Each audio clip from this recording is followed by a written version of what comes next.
Uyayitimerere. Guys, mundiregera muzati ndine masinasi.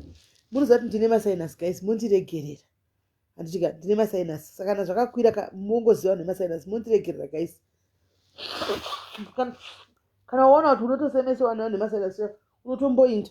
Uzuzvoka time because nemasinasi unoti unotogara nazvo zvigaba zvemasinasi padhuze, but sometimes zvoita kunge zvisingabetseri.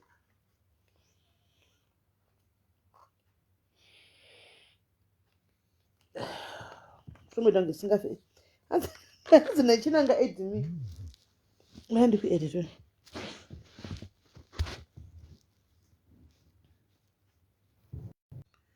Man, do editor. I'm trying to edit chinanga so that we have a discussion about. Devi ako. No cool down as Simelega Makati. Nothing munodliwa.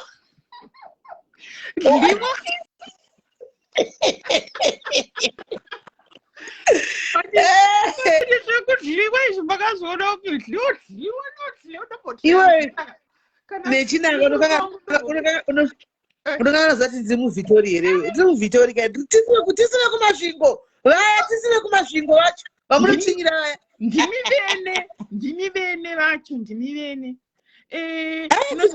tisina dzezimbabwe iyi pake nhasi mungati vanhu ngavadliwe inzwai sisimeli tsvagai ainoti hambudi neadresi yenyu but chingotsvage any adresi ndikutumidzire zvemasinasi izvi ndinonayo handikukudzwa voisi rangu rinenge rakaita kavungirikeni ndaona kuti yamuri kushandisa ikai haiziriyo chaichai you need something ndino zvakawanda kwai magosi ari kuscreenshota shopi yenyu vakaiscreenshota vagoidi ndo yandakatopfeka iyoyi vagoidi ndo yandakatopfeka iyoyi top iyoyi vagoidi ndo itoripo naitingazvitezera ndina akawanda masinasi mukaenda kumessenger kwangu mukaisa screenshot hamunazo ndoona kuti hamunazo ndizvo zvandinazo here kana ndisina ndokutumidzirai ndine zvakawanda takusendera hamufanire kutumidzira adresi yenyu mungotumidzira chero kana kwamaicomfort don't worry ndokusendera ndogona kupa postnet unongotomera papostnet ndontora postnet. All right, Sisimel. Another thing, Sisimel, munofitwa nezvinhu zvine natural hair, like mabomba mutkokakora twanga makarova nezuro twaiti. Utwandakaita asindaisa padhuze chiningiti. Ndiyazisa kure kutati the screenshot wanyatsotora screenshot association. I like that. Izvi zvezvimabhanzi. Because munozama features enyuka natural features, natural African features. Saka munofanira kupfeka vhudzi riri rekera natural, like natural wigs, so or afro.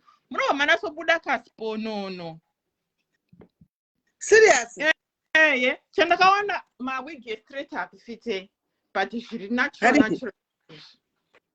And you thanks. Zinongwanzi ndichizotengesera zvevamwe saka ndotongozozvipfeka chero ndisingazvidi.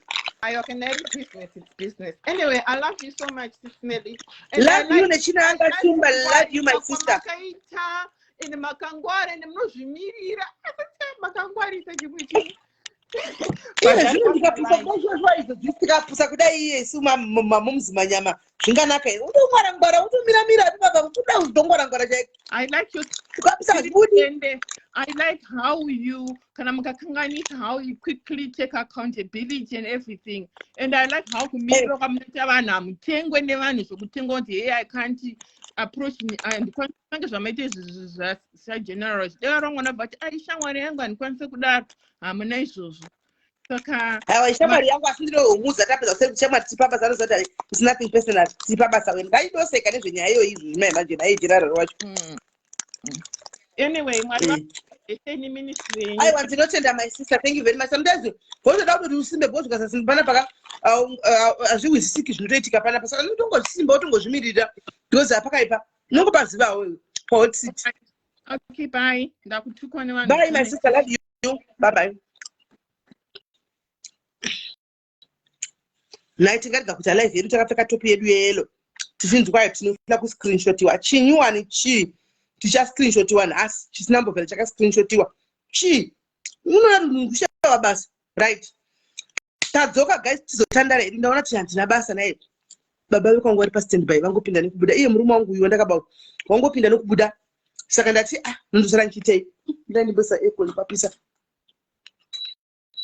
Ndikati rekati dini? Rekati do life. Saka pane video yakabuda guys. Yemusikana wekuNigeria. Anonzi akarara neumwe munhu. Imi varume vekuNigeria vanogara ndichikudzai munhu unovada stereki vanhu vekuNigeria ava. Ndichiti kwa vane mapolisi mahombe. Wakaida chireka ndichikutadzai pano pa life pano ndikatadzai ndiri pano pa life panapa at least munonyatsogona kuona zvakanaka video iyi. Asi kana uchidya guys, kana uri kudya usaone life ishi.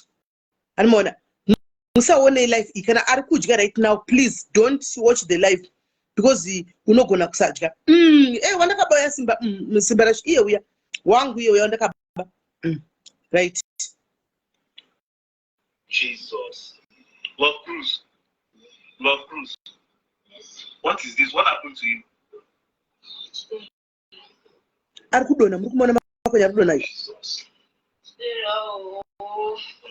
I met this guy on Tinder. I went to see him yesterday. So he said he wants to sleep with me and give me money for me to take care of myself in school. Jesus. So I agreed to it, and he said he will not use condom. The guy dropped me. I started feeling stomach pain. So before you know it, I started bleeding. Jesus. I started bleeding. Hey, Lord. And I've seen my period for this month. So I was just thinking maybe my period came back again. The next thing I saw was I was getting sensational movement. And then I opened it. So waiting this way up for your laps will be like oil. Not this olive oil. I've been using the olive oil to pray. Sorry. Sorry. Sorry.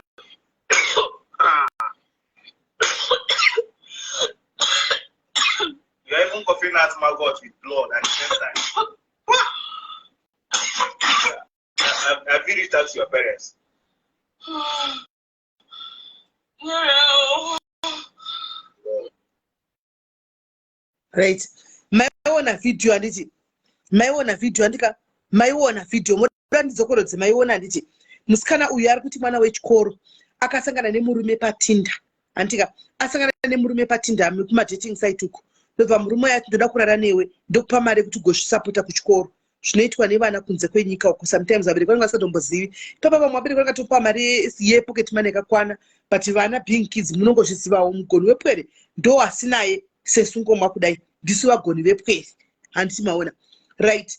Saka musikana uya aenda kunovata nemukomana uya apromiswa mari ndokunovata nemukomana ndokudzoka ndokudropiwa nemukomana uya adzoka adropiwa nemukomana uya ndobva atanga kunzwa mudumbu make muchirwadza atanga kunzwa mudumbu make ndobva afunga kuti pamwe kuda angatoita period yake kudhara akati pamwe period yakudzoka ndobva atanga kuona kuti akutobuda futi blood hanimaona akati pamwe period yadi yadzoka pasina nguva hanimaona period yaya ratove ropa riri kubuda rakawanda isiri period kunodai so ari kubuda iwo mamagotsa yamoichi Makonye hanimaona akutobuda Makonye mamuona kuti ari kurutsa futi ropa riti rine Makonye hanimaona uko ari kubuda Makonye neropa uko ari kurutsa futi zvinhu zvaka video yakatogwa the following day munhu anga arara nemunhu pakadropiwa ipapo same day ndo pakatotanga kuita zvinizvi hanimaona ndo pakatotanga anzi it's not a movie Mike AJ, it's not a movie enda unoona itotrenda kana kuningikiriko hanimaona ikutotrenda it's real. Zvimira izvi musada kuti manyirira kumberi ina handindaane live pano imoda kuti manyira kumberi saka mukati imovhi ndozodedza vanhu kuti vaizokudza zvakasangana zvesei mukuvambawo dzikamai madzayarizimi right. Saka tave pano handika kune vamwe vari kuti imovhi vamwe vari kuti kudini paya patinokudzai vana imi ma2000 kuti pressure iyi yemavhudzi ekureba iyi pressure iyi yekuda kuita zvikuru sei vana vari kumacollege nekumauniversities even vamwe vasati vakushanda kapedza chikoro handika stop getting pressure hani mazviona kune vamwe vana vekunext door stop getting pressure kune vanhu vamusingazivi. Inoda kukudzai pano nhasi without sugar coating. Anomaona, without sugar coating, without fear or favor. Antika ndogara chikudzai hamutikaiki 100 here. Musa inspire nema socialites isu. Don't be inspired nesu. Andimanzwa mukangoziva kuti tiri vana wanga. Murikuona tinoita keeping up appearances ne social life, social media life munobatsirikana. Hati muri kuzvidzwa zvakwauri kutora kana kurega, it's up to you, but ndikudza chokwadi. Andimanzwa tinoita keeping up appearances ne social media.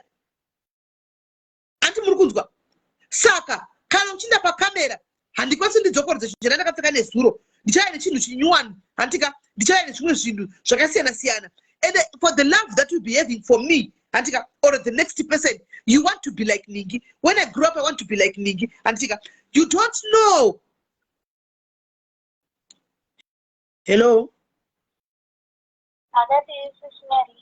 Tiri right, makambo watane munu mkabuda Makonye. Ade? Masi makatumbo watane munu mkatumba sangana nazo.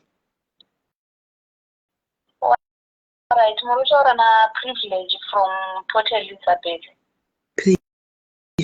Okay, alright, inyai. Alright, ndiri ku page kwenyu SIS MELLY ndokufollowa Facebook. Saka ndichikumbirawo Facebook yangu haisi kuita nenyaya yemagetsi ari kuneka. Saka ndichikumbirawo kakutsvakirwa basa kunana Eastern Cape. Alright, uzonyora kanyaya yako zvakanaka mwanangu wondikandira paWhatsApp ndokuposta handiti. Alright, ndakambozama kufonera ine zuro saka ndakaona kuti maiva busy because ndaitondiri palive. Alright, saka unozondifonera unondinyorera nyaya iyi usane phone number yako wonyora ndikutsvagwa basa wakati ndikwakati phone number yangu ikana nebasa wondipa ndokanda. Maita basa SIS MELLY. Thank you. Alright. Tandati zveda indandaona munhu afana kati wamanyira kufona chi wakambosangana nazvo izvi mukufamba zvo hanimaona nokuti ndokwatiri kuda kuida ikokoko hanimaona kati kuda wakasangana zvo mufamba wati ndikaite festicola handimazviona saka zvinhu zviri kuitika izvi vanina vana vedu vana zvikuru sei social media iko zvino yazara vana ndosaka mutenda tizongoseka pano tichi vachemberi paya pazara vana vedu zveshuwa antimaona pazara mazira madiki asi imi mazira madiki zvakadaro toziva kuti isu machembere munotivenga chaiko makatimaka nokuti tiri machembere zvakanaka chose kisati tokudiwo totamboti machembere toga asi kukudzai hatiregi nokuti kudza pwere kudza mwana upedzisira handimaona kusocial media uyai tinakigwe uyai mutambe handimaona zvekuinspaiwa izvo nokuzoinspayana nokuita sei hakuna munhu anenge achiziva life yomunhu hamuizivi munoona zvamunoona pasocial media apa zvamunoda mukangoziva kuti masocial akamasta chigame chekuziva zvamunoda imimi zvino zvamuchagara muchitaridzwa munobatsirikana ndoda kukudzai pano nhasi mukangoziva kuti masocialites akamasta chigame munatoziva kuti audience yake andika ndinobuda ndakapfeka izvi ndinobuda ndichitadza zvakadai ndokune audience yake chigame vakachimasta muchabatsirikana kana pabuda chinhu chakanaka beautiful nice and you move on. Beautiful, nice, and you move on. Beautiful, nice, and you move on. Antimona. Musa pressure. Yekuita pressure. Kuti ndoda kudai unopesera pinda musipo. Murikona kuti mwana uyu mwana wechikoro. Mwana wechikoro akanzi ndinokupa mari. Izvo zvikuno chakwabereka mwana uyu. Vanenge vakamupa mari inotokwana. Pamwe anotorabereka nezvinhu zvavo. Anoona. Asi pa college apa pressure pa college. Ndobva anosangana nemunhu patinda. Kutusha mwana wechikoro wapedza kuverenga nguva yakunojoina tinda. Wapedza kuverenga nguva yakunojoina tinda mwana wechikoro otozvishaya. Andi muri kuona. Otozvishaya. Waenda kutinda wasangana nemunhu ati ndova chane wenda kupa mari. Nenyaya yekuda mari, the love of money, guys. The love of money. The love of money is the root of all evils. The love of money. Kuda mari kwedu. Nokuti hakuna masikadi machangura. Machangura tinomada but machangura hatiri kumuona nenzira ipi. Ndochokwadi. Tiri kuunganidza zvinhu nenzira nyika yatave kukurarama yakutyisa. Muri kuzviwa nyika yachakurarama yako haisisiri nyika yafanana nakudhara iya. Handimoona inototaura zvepasocial media because ndo pabasa pangu ndo pabasa pangu pano saka ndo panototaura zvepasocial media ndo panotoona zvakawanda ndokuziva zvakawanda ndotoziva zvakawanda ndinoona zvakawanda ipo pano ndo panotogona kutotaura ndeichitoziva zvane ndichitotaura handimbotauri zvinhu zvekuseri kwemuti ndeichitoziva. Handimoona saka musade kwanzi takaona Gold Mafia Zero Pressure good langa kana wakadzidza something pa Gold Mafia video paya wakagona wakaona ka ukamhanyisira nezvinhu haungadzingiriri mhepo kaibata azviti because mari dzine masources akawanda handingawi ndichikudzai exactly source yangu chaiyo inondipa mari yangu yandichita zvangu zvamemuchiona zvamemuchiva izvozvo kuti inobva nepapi. The next thing imi muchabva maona is money makunopinda paya and then mubva matangira ipapo anomaona right. Saka izvozvo kune vari kuti ndezvekunyepa kwete vamwe vari kuti zvinenge zvepavidhiyo movie anti panapa patinojaja vanhu hatijaji vanhu andika tinomboita masesheni naDhume buya achikudzai zvanosangana nazvo murodhi.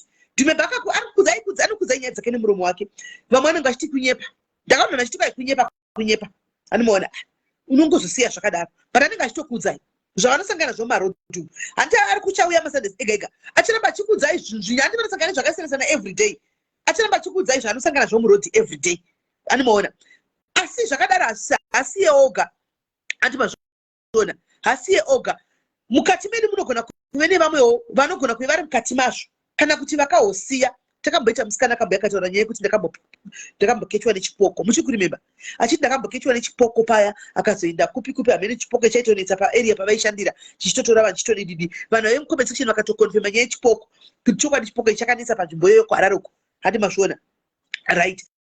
Saka varipo kana varipo mirai ndipine nhamba shumbresi vanhu vacho madhimini acho anouya asina kupfeka ndigalia basi moto yangu ada kuti ndidishu nuka urimo here mucomment section handika totoda vakambosangana nazvo handika panapa inyaya is just inyaya hatisi kuda kuti uite ujoine just make a call ingoita call paWhatsApp handika tell us zvawakasangana nazvo andimoona tell us zvawakasangana nazvo mukufamba umo kuti wakasangana nei varimo vakasangana nazvo zvemakonye izvi ndakambokuudzai paya ndichiti kune mwana uya wemuno muRustenburg muno wokunzi akanorara nemuNigeria akazodididi ndikaenda pana bamini muruza ndakaenda pana bamini musiya atisati nawo ndo mandezana ndakaiswa paspecial nandigikiri nemaadmin takaenda pana bamini chinzi bamini ndimufa wakuita life simela fangu kuita life tikasvika pane musikana uya mwana uya tikazama akatorasika njere tikutaura naye zvakanaka ti vasikana vari kuzama pabasa pana Dhume bipo paya vari kuzama kutaura naye kuti titsvage hama dzake timindise kumusha nokuti vakutonyatsoona kuti aitotora munhu musikana ya otinda naye kunovata nemwe andika munhu oti akuda kubhadhara mari oti don't worry handimona don't worry it's for free saka anga chingu vanhu vari kungoenda varume vangotoita kunotenderera panzvimbo ipo paya vachifambira mahara nokuti haanga asingasatori mari handimona anga sasabhadharise isi takasvika tikazama kutaura naye tina bamuni tikatozama kutanga naye kure tida kunyatsodzungisa kuti anobva papa anofamba sei aitora nyaya dzakarasa dei Dhume pari padhuze anyatsokurondedzere aitora nyaya dzakarasa uri kuseka vamwe vakutendera mudhuze vachitoda zvokuti mahara free of charge ka voenda naye vodzoka onzi don't worry about money oenda naye vodzoka onzi don't worry about money handimona vachingodaro. So tikatozama kumubvunza musikana aya aingoti anoda kutaura chirungu musereki apa mwana mudiki akanaka aiti ndine vana 2 hanzi I know what I'm doing the house is in Durban kwaichii kwaikudiko mirai mbobvunza bamnini mirai ndibvunze bamnini ndando achiri kuziva the house is in Durban chii zvaitaugwa ini ndakatonyatsa kuti asi ari kutogwara anomaona ari kutorwara mirai ndifonere bamnini mirai ndachiri kurangarira nyaya yacho.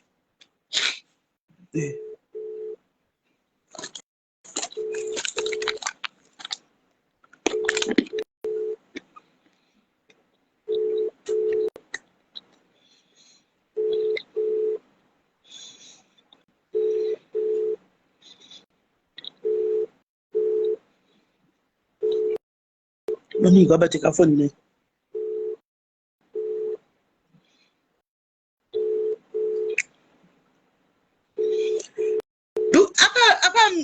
akararaka nemunhu akamheno nyaya dzeshe dziripo zvinonetsa pane vasibata foni kuvainde piko bamini futi amate unjani mina nditefonere Dhume pacho tini miwe nyaya asi ndakazwa chiti kwaiti pakazowana hama dzachona here dzaingoti tinotouya kwaidza dziri paFacebook apa Dhume ndingaenda kupeji kwaDhume akakaposta munhu yeye akapotora musikana picha yakamuposta atsvaga hama dzake. Kana papeji radhumepi unotoona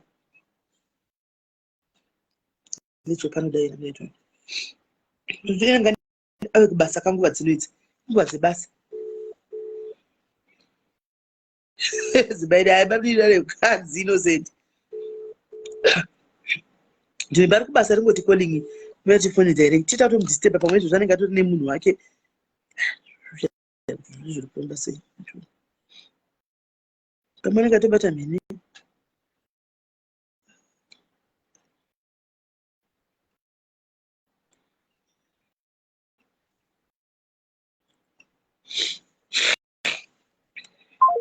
akadzima foni dhumepa anenge ainda awana mhene uyu guys dhumepa aenda awana mhene ingokata foni pene anenge aenda basa iri kuramba dhumepa unenge aenda handimana ndachida kuti munyatsanzwisisa aingoti quite the houses in Durban. I saw it. I saw the houses in Durban. They were very beautiful. The 4 house rooms. Amene zvinhu zvaingotaura ndichibvunza saka unonzi anonobvepi akaingoti nonzi pati peshe here kana pati amenu handika. And then so I know these people, they stole my money. I bought clothes, they stole my clothes. Yes, dzanga singawisi kubva nekubvitsena nekupi animona bamunini wakufona right. Hello asima kakecha here zvamusingadai foni yangu naimi naimba nini ndikubvunza hati ndikuona musikadai foni yangu zvosikama naimba nini chimbondiudzai musikana takaenda uya tichida kunobatsira uku madhezi angu anandakaisa paspecial nemadhimini paya uku uya ukunzi kwaya akavata nemunigeria aiti kudii kana zvezva chirungu chaitaura aiti chii nyaya dzake musikana takaenda kunoona uko usiku pabasa pana dhumepi paya patachilai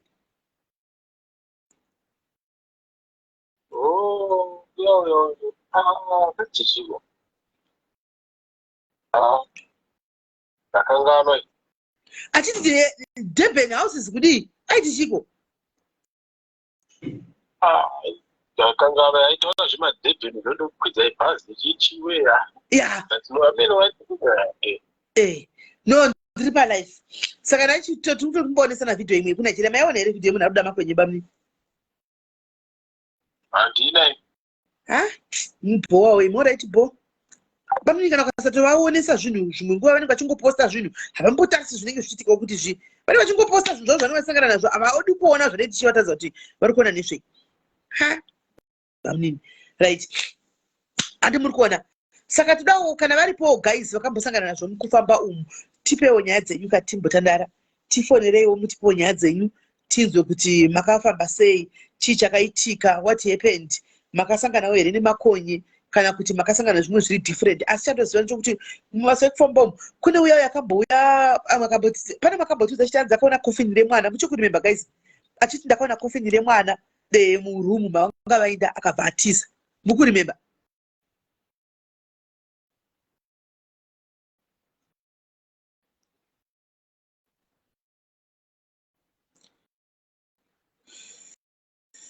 muri kurememba ini ndinayo vhidhiyo yachona alright tiudava nenyaya vhidhiyo handiti aisa kumaiona vhidhiyo mese vhidhiyo handiti maiona mese vhidhiyo handiti maiona chifonai guys haba munonogara vakatotsva nyaya dzakawanda like zvimavhidhiyo ndinodiwa kupostera asi anenge achikutana nazvo masitimu varimo vachitendera asi havazvoona minozi vanenge vachitabasa nechii masitimu right hanzi haisi yechokwadi chii chisiri chechokwadi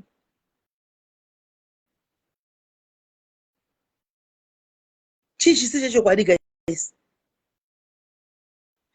varume vanga vawanizve panyaya idzi vanogodziwanika sei noti tomboti chivavhundusira right guys arida kufona ambotiudzawo zvakasangana nazvo guys mukufamba kana aripo hanzi vhidhiyo ripi ngendopamazve fona hako guys fona mudikani tinongokuprotecta paubudi nongotiudzawo nyaya yako right regai tizwa vari kufona right hello babes hello makadini Mrs. Melly ndiri right uri sei ndiri follow yenyu ndokuda kupetserawo vamwe vanhuwo ndinosi pane munhu wandakambosangana naye patinda alright muripo so for those days. All right. So I met this guy, and this guy akanyepa, which is a South African. But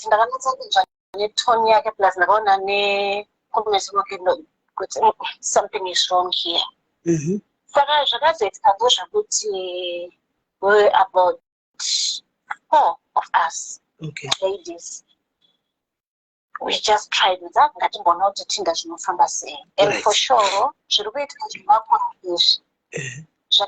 one of the girls. Yes, because we were invited to attend the market. And market, it's a place which is beautiful. So my question was, if this guy are market, and you can hear me Tonya which no man, this guy's not a South African, this is a Nigerian. Okay.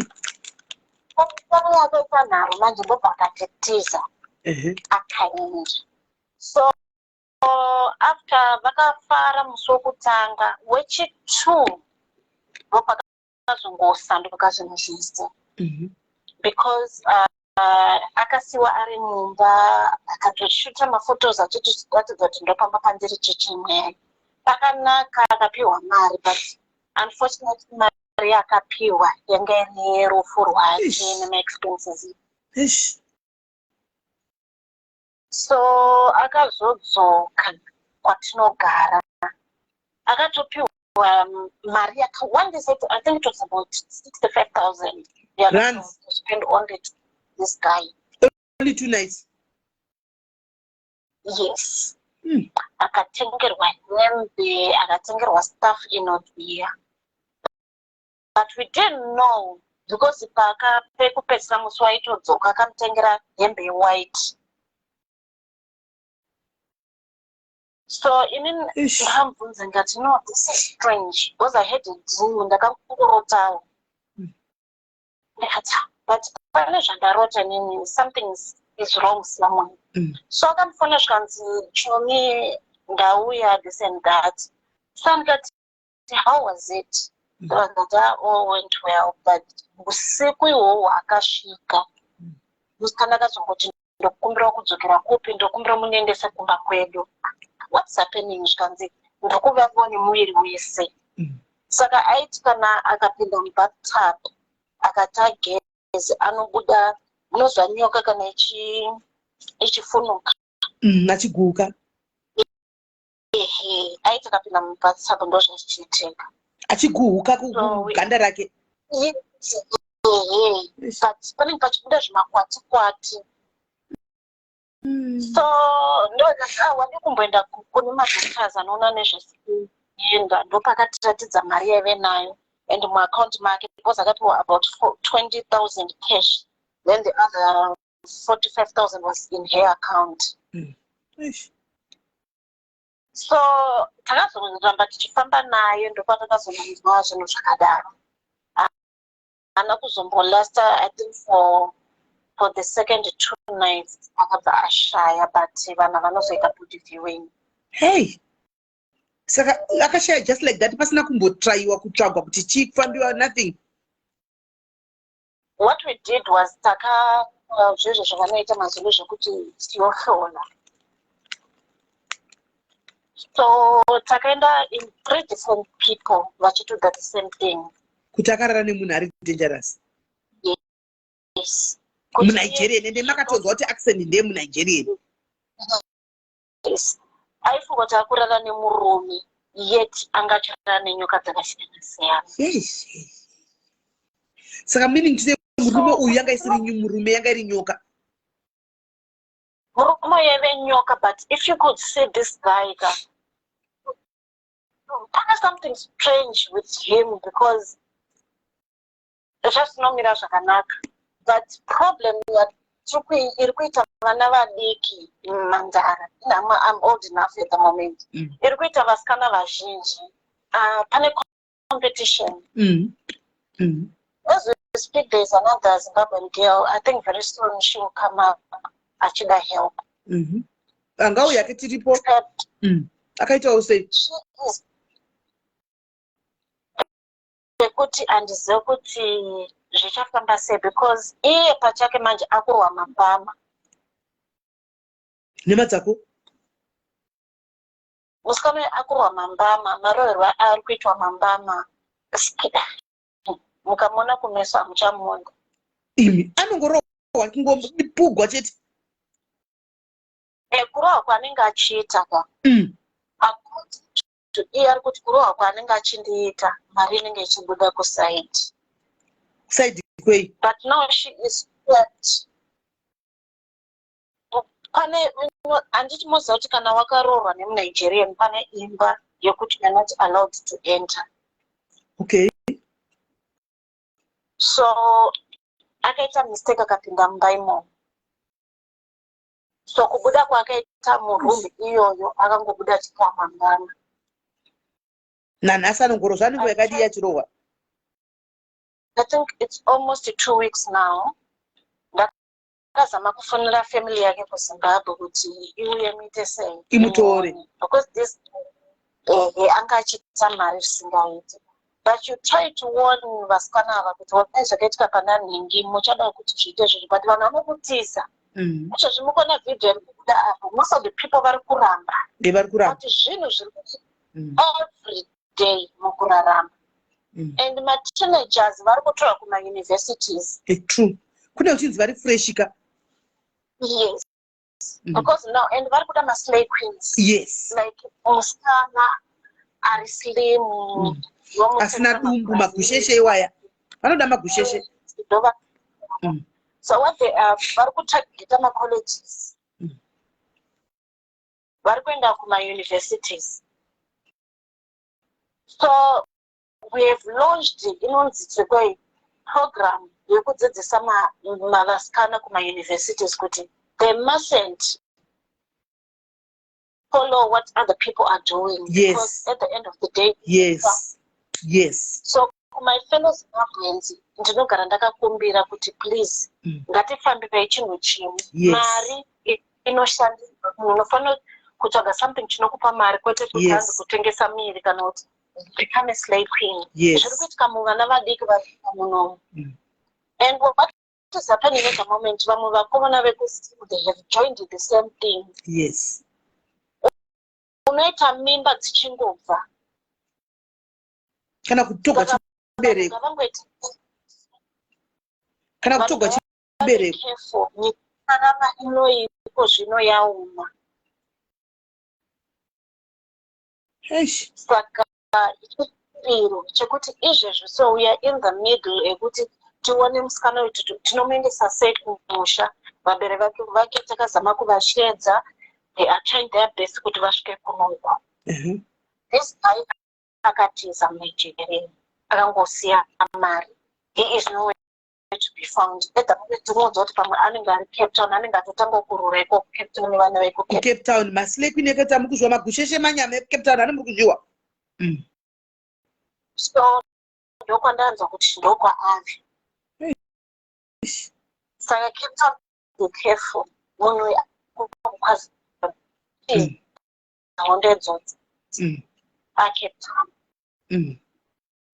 Saka chikumbiro kuti wese. Pane wandakanzwa futi yakabuda ipapa paFacebook musi unoyu kuchinzi be careful makondomu enyu ari kutogwa here abatwa kubhodha. Hamoti ibhodha rekupi kana kuti airport achida kuyambukwa nawo maspam makondomu ane maspam. Vasikana vanga muri kuiziva here guys. Nyaya yandakauya yakatenderera manje guys ndakudzai kana muchida kutambira kumaplatform ekuti munenge muri free tambirai kumaplatform ekuNigeria, Ghana, maplatform evanhu ekunzai munenge makasununguka. Hakuna zvokuti munoda kutogwa screenshot zvawanyora kana kudii. EkumaZimbabwe yatakasiya because kungonyora comment screenshot yatogwa yave kuvaroi handimaona. Saka tinoisa kupi kutotambira uku ndokuona nyaya idzi vachitopanana yambiro kuti kune maspams abatwa akazara bhegi ari mumakondomu achida kucrosseswa kuti aende kupi aendeswe kunze kwenyika. Munenge anenge achida kuti aendeswe handimaona vanhurume maspam enyu. Iko zvino ndimokuziva kuti vari kutageta munhu asina operation. Asina operation. Yes, kana uri mukadzi kana ukaitwa unorarama kana usina kuitwa operation you are gone. operation yei handiti moza unoitwa Caesar kana kuti unogona kuitwa operation yekubvisa henia kana chichiva any operation any ka operation saka zvekutoti pavanokubata ka vanotokubata kuti vanzi vanokubvunza kuti une Caesar kana kuti wangotaura kuti ndine vanokurova kusiya but kana usina you are gone. So people have to be careful and dzimwe nguva ndokumbira kuti vanhu tive in touch tive tinokommunicata nehama dzedu neshamwari dzedu toziva kuti dziri penyu here kana chichi kuitika because nyika yatave yasunama. True, very true, especially my girls. Very true. Vechidika muri kona kunge ipapa muzokuipa nguva chipikisa kati zvinhu zvekutoitika and most of the times kana tigara mune vanhu vakawanda mukafamba munoona kuti matambudziko akatowanda. Vana vedu vekuZimbabwe they are trapped because anenge achiti kuchikoro mwangu akapfeka chakati mwangu I have to do this life ndofana iPhone ikura isavasikana pawanda iPhone 14 latest. Yes, so please ndozvana ndidongotaura ndikupuro kuti kuno kutatonawo zvakadaro zvisipapo chete. Ndatoona video iyo ndatya ndamuratidza musikana achema ndikati handiti ukona zviri kuitika. So what's the next step? Saka pane umwewo prophet wekuNigeria ndiye aoffer kuti help but I don't know kuti zvichafamba sei. My sister, thank you very much for sharing with us and telling Vanava. Thank you, my sister. Thank you very much. Right. And see Murukunzwaka, they another mother, Varkufono, Vakanga Varipo Patinda, and Chica, Pachizama, Lakiravo, Patinda, Katimunda, Patinda, and Tozi, Avanunit, and Mona. Wanike Kutinda, Kuya, Dovavaona, sick. One Shamaria, Vangavari 4. Wakadzi shamari yavo ya ofiwa Maria manya yainda negwese vasingasivi kwa yakadzoka ichifa ati mashinzwa akadzoka akafa ndoda kuzama kufonera bheki na ufona manje apa. All right, tikaiti fone chiva tifonere bheki tinzwe fona I guys tinzwe nyaya idzi dzinoitika guys, nyaya idzi dzinoitika aiwa miruka zvokuti chabvunza vanhu kuti how do you know isu chati kudai nyaya inini it's for you to figure out how she knows andimaona sene nekubvunza kuti how do you know and isusu ngateererei yambiro dzinobatsira dzekutauko zvokuzoda kubvunza muti mazviziva sei masodai taakutokanganisa program andika mucheta kuti vanhu vakawanda vamwe vasabudikira vachidi vachitaura nyaya dzavo nekutya kuti munobvunza nyaya dzakafanana naidzodzo anditi let's listen andika tonyatsodzwa kuti zviri kufamba sei mukati mekufambawo. Right, kana varipo maruda kufona ipa tindofunga mamunzwa mukadzi atsanangura kuti chenjerai vana andika and as a vasisiri vana chete chava kutika pressure iri kwese iko zvino. The pressure is everywhere. Pressure isiri kuwana vadiki chete tingatsura chitikwa vana nokuti video yataona pademo mwana wechikoro but haisisiri pressure iri kuvana chete. Pressure yave kumunhu wese andimaona pressure yave kumunhu wese nokuti munhu wese unotoona vamacomments kuti uyu munhu ane pressure isina kana basa. Ndaseka hangu pandaisa pane mukadzi andipa story yake andipa ID yake akati ndikandirewa achiti ndakatenga ndaenda kuhaiti ndakatenga zvisi ndashagwa nemari dress munhu andibatsira ndaverenga macomments ndikati right muri kukura madiaries muri kuenda muchikura. I read the comments there ndikudze ndikaseka ngati now you are growing uku ndokunonzi kukura vamwe vachitomuza kuti saka ukasaenda unofa here kwaiti kwacho uri kuchipa pressure like pachavo ndaona ndikati yes at least we are getting somewhere andimaona as much as we love her, we want her to be on IT, but we don't want her to be under pressure. Animaona, we don't want her to be under pressure. Animashona, we don't want her to be under pressure. Esri beka shumba, right? Saka fona guys, fona vakambosanga na onasho, and vakambosanga na onasho. Vakambosanga na onasho guys. Fona iwo muti udzo zvamakasangana nazvo kuti makasangana nechi. Maiwa macomments angari manyama emacomments ndamaona anoona manyama emacomments though but the zeal yake yekuda kuenda kwaitichaona tomubatsira sei kuti ainde because kuona munhu ari one munhu ari brave kuti ndoda kuendawo kuroti ari kutodawo nemwoyo wese tichamuona tomubatsira sei kuti akwanise kuendawo kwaitiku anozvona but macomments ndafara because unotoona kuti nyaya yepressure iri kuenda ichidzikira muvanhu. Madzidza zvakawanda maona zvakawanda madzidza zvakawanda nyaya yepressure For 9.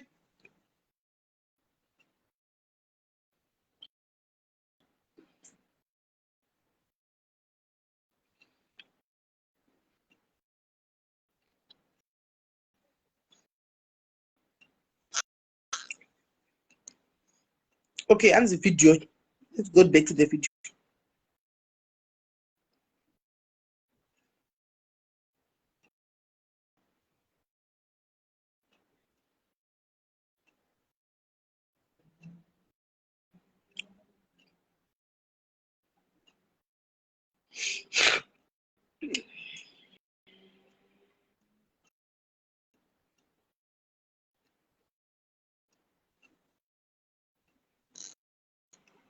Jesus.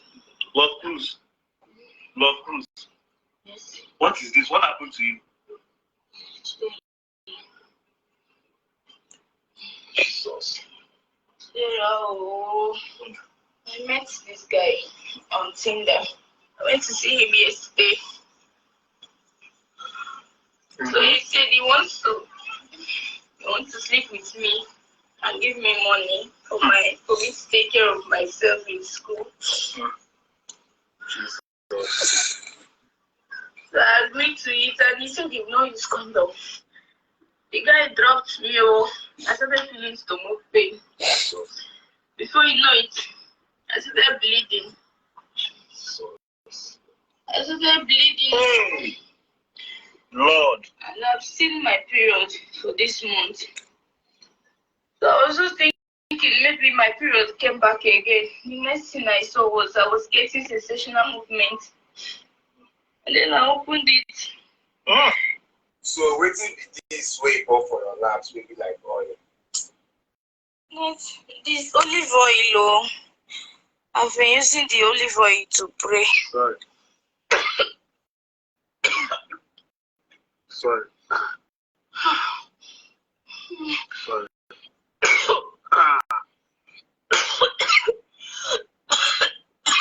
You're even coughing out my God with blood at the same time. Have you reached out to your parents? No. Right.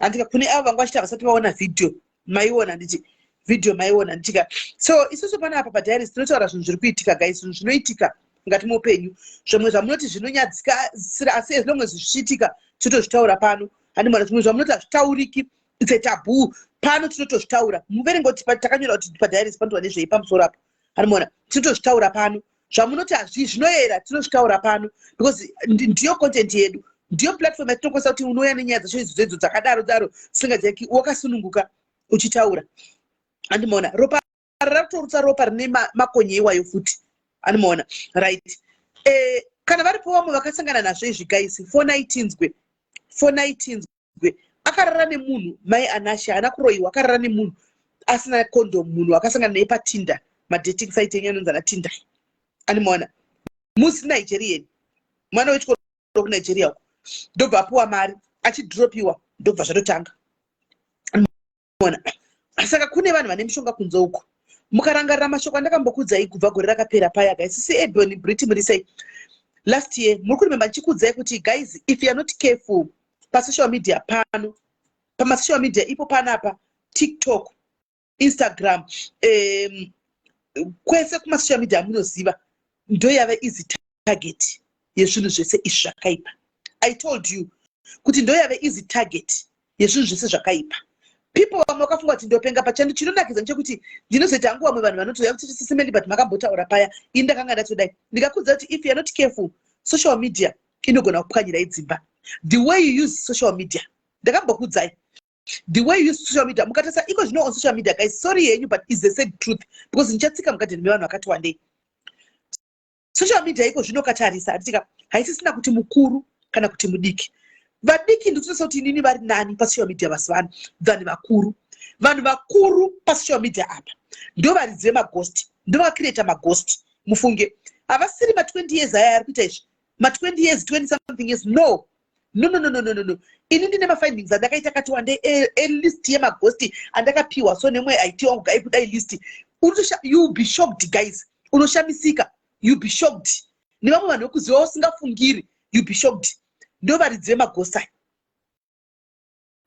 anti mazviona zvinopisa dzimba it will take one day unogweta champion ka kwemakore akawanda uchitutumadzwa uchidai it will take it and vazhinji vacho vane varume vane dzimba vazhinji vacho vane varume nedzimba nemhuri dzavo mufunge ndo vanenge vachita terrorism yese pasocial media animaona 2 mukatarisa pasocial media vakadzi chaivo chaivo vevanhu vemudzimba iko zvino vari kudanana nevamwe varume pasocial media toda kudza ichokwadi pasocial media apa anenge hati munozati kumba anenge ane problem ane chidhakwa chemurume sorry henyu but let me just say it ane chidhakwa chemurume kumba chidhakwa chemurume chimurume chake chagara 15 years chisingamupi attention chinenge chagara changodhakwa chinomusiya ari ega most of the times the next thing ari kuya pasocial media pane varume nemusikadzwa varipo anomaona murume uyu ari kuona mai vakatsvukira vakadai handika macomments edu chaiwo varume ava vanenge vachiona the next thing ave kuinbox handika ndipeka nhamba munotenga muchaita kunge muri kutaura nyaya kunge mafriends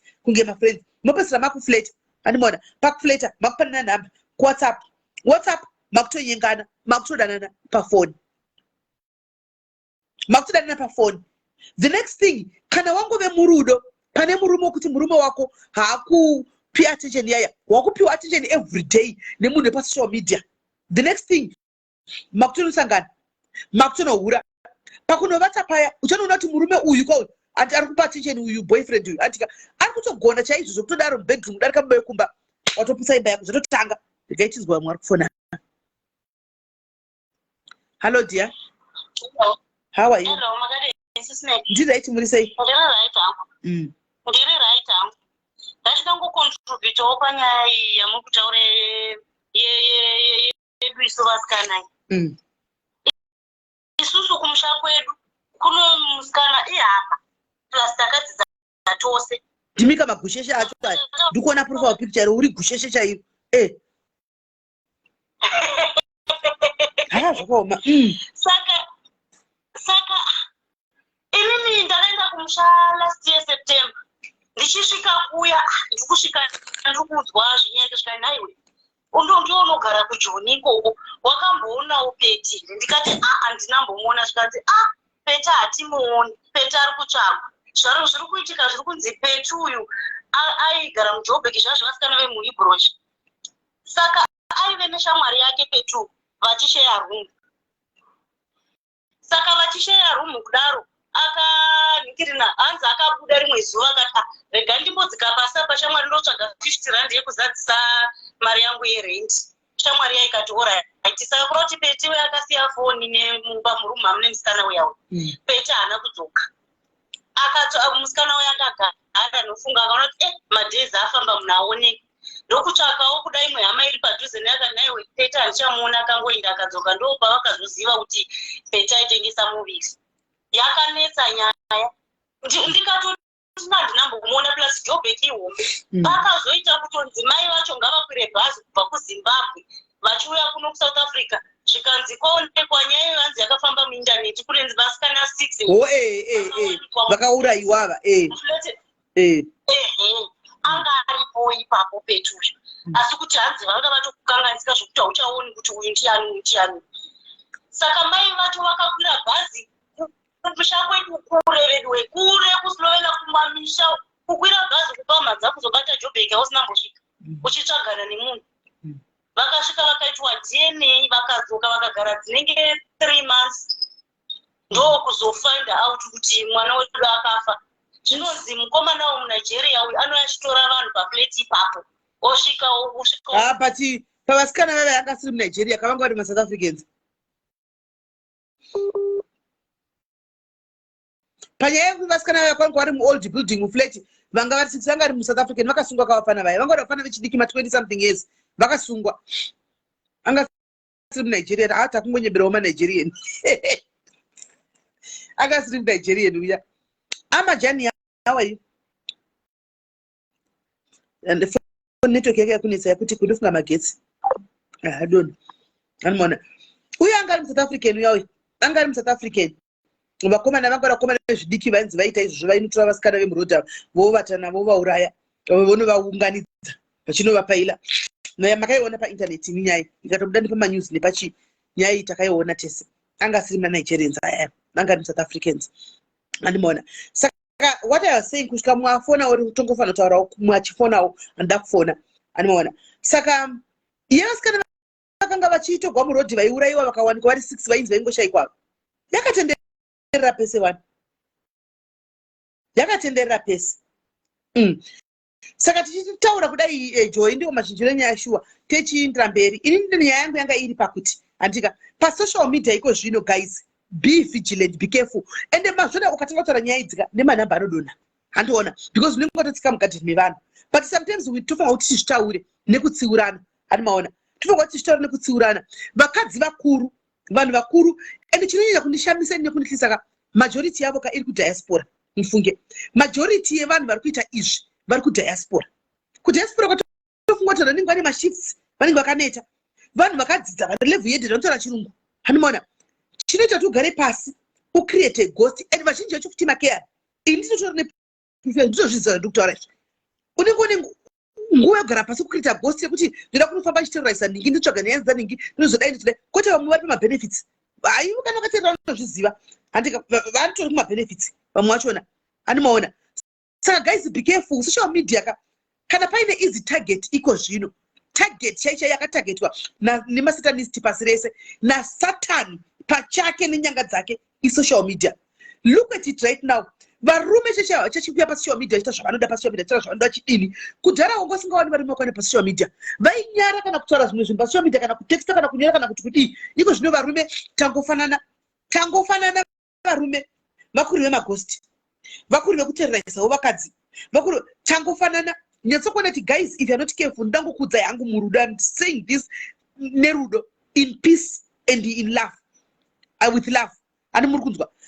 Be careful guys, social media iri kutiparadza kabisira. All the pressure that we are getting kazhinji kacho ndopata kungomukira tichiswera tichitambira handimaona isocial media. Dzimba dziri kuputsika zhinji isocial media.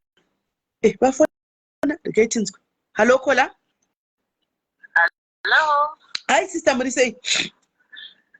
I'm okay. I'm doing from Makonye stories.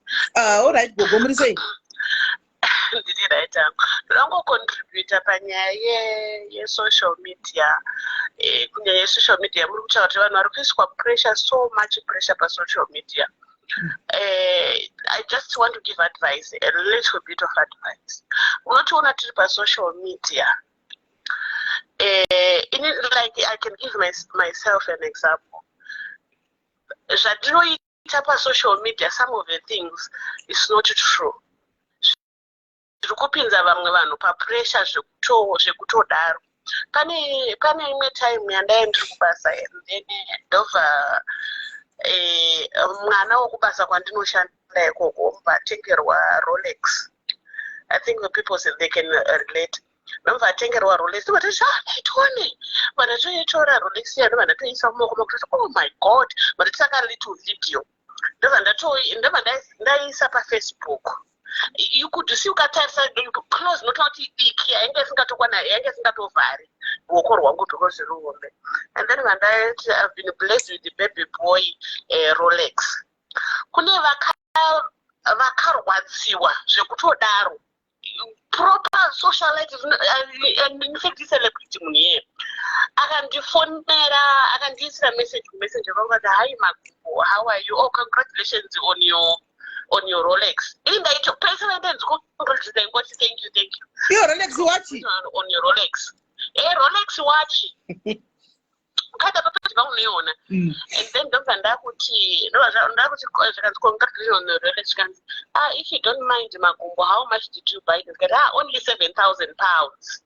And you could talk about joke and I block was smelly. Rolex. Akana kuzomboti thank you kana kuti akabva ngoti block conversation yatakaita ipapo ikatoita vanish. Yes.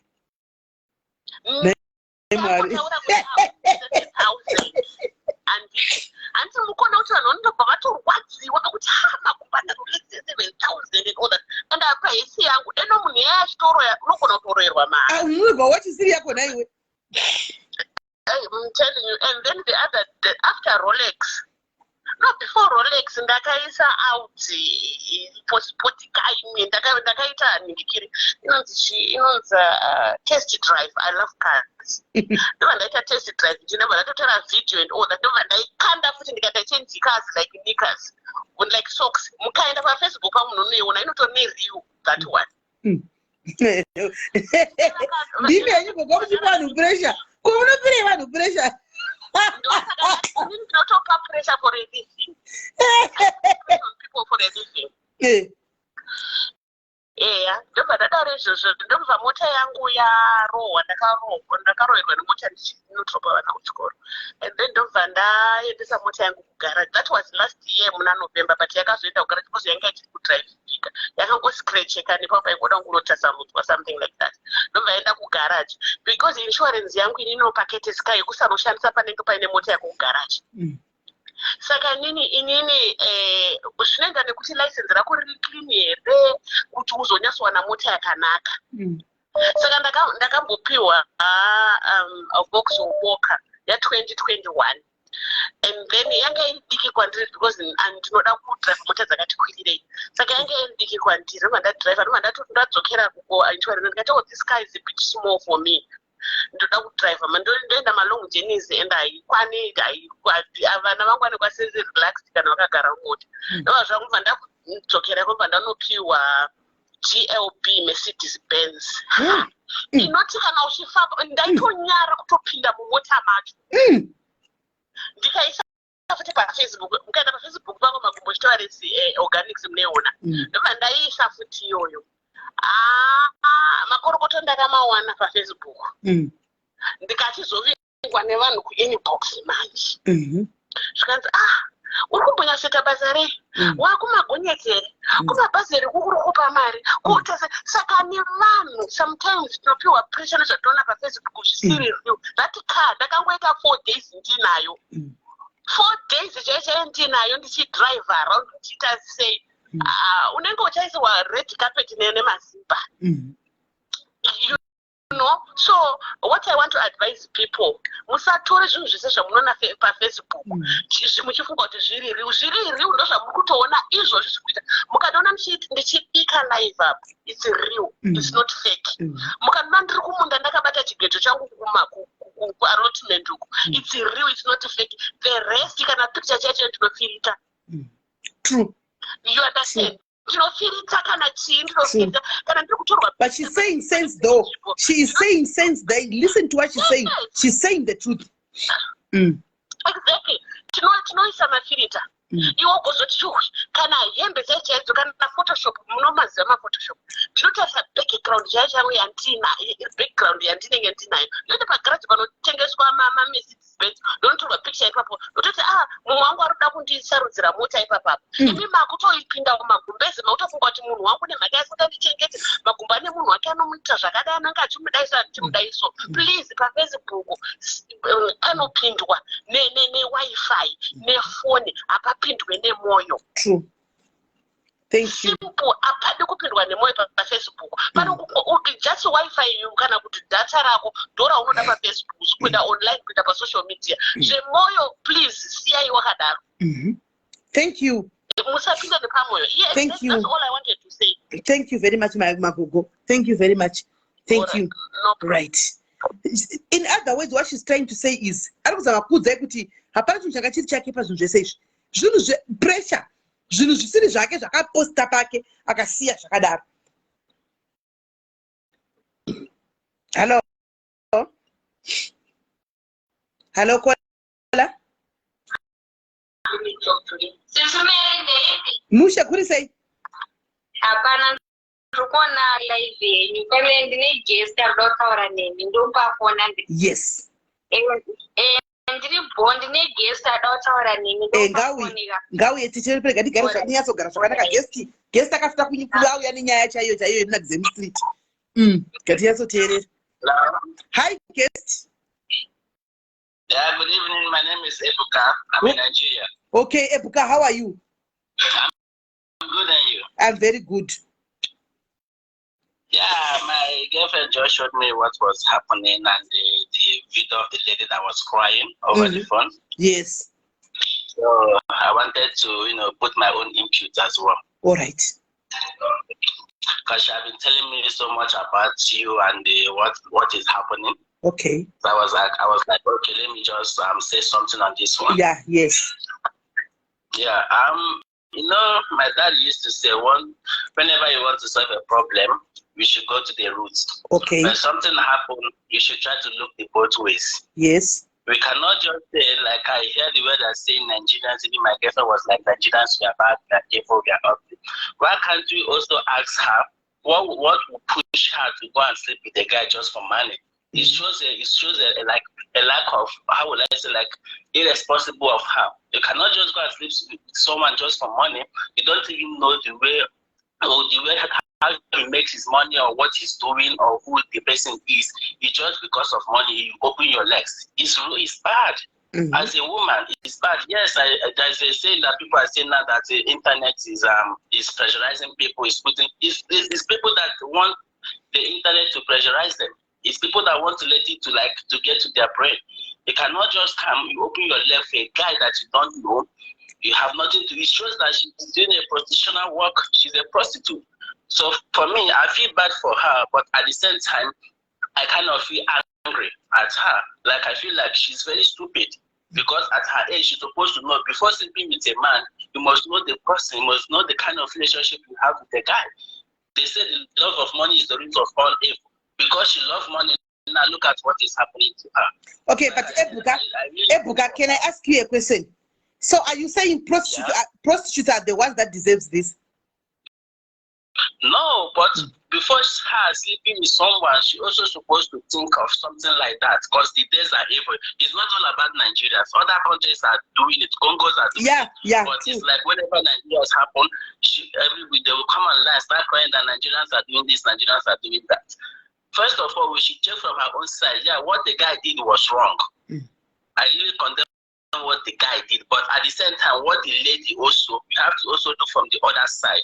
You understand? But you know what? This is why I'm here. This is why I brought the video. Yeah. You know, maybe my young sister didn't tell you the context of the life right now is to educate these young people that do not have this pressure. Because we've got kids that are at school, right? You might find most of the kids that are at school, their parents are giving them everything. They are well up. They don't short anything. They don't lack anything. But because of the people or maybe the ladies that she's staying with in a room or in a dorm, she ends up, having this pressure of going to nightclubs, just for the sake of enjoyment. And, in the nightclubs, one thing will lead to another, right? Or even on social media here, right? Exactly what I was telling them. Us socialites, we normally give these people pressure, these kids pressure. Today they see me, I am driving this car. Tomorrow they see me, I am driving this car. And in their mind, they are like, how is she doing it, right? Maybe, probably, I also need to drive this car. Remember, they've got their own age mates that are driving these fancy and flashy cars on social media, right? And when they're looking at themselves, they feel like, we are not working. Now doing this housemaid job. No, for me, like I'm not doing anything. These people, look at this one. She's even younger than me. She's driving, this kind of a car. Maybe let me look for quicker money. Let me look for fast money. The next thing, boom, she's going to look for another guy or somebody else, a man or whoever, sugar daddy, to sleep with so that she can get money to try and fit in that the lifestyle where these other girls are fitting in. You understand? So that's why I'm saying the context of the life is to educate these ladies, right? So according to from the video that I saw, nobody deserves that. Whether a prostitute, whether a girl, whether whoever, no one deserves that. In the first place, the question that I want to ask you, Ebuka, is: are these things happening for real in your country? Do you have these kinds of black juju in your country, whereby we have guys that goes around sleeping with ladies, and at the end of the day, ladies are getting this kind of funny things? Do we have that? Let's get to hear from you. You, Ebuka, educate us. Okay. When I was in Nigeria, to be honest, I would say that I think so, even though I haven't get to see anyone or any of my friends or here, but I believe something like that is real, especially in Nigeria or outside Nigeria. You understand? And I also believe it's not only Nigerians that are doing that. I believe others of Africans as well are doing it. But it's just that, like, whenever it happens, it's like Nigeria. Evils are everywhere. All the countries, especially in Africa, everybody has Ebuka, we know every country, even Zimbabwe, they have their own fair share of, evilness that they do. But now this video is coming from Nigeria. Let's talk about Nigeria. Okay. Let's get to hear about Nigeria. If we are going to have a Congo guy in the comment section who's also going to call, we want to hear now what happens in Congo. Okay. Yeah, for Nigeria, something like that is real. It's happening.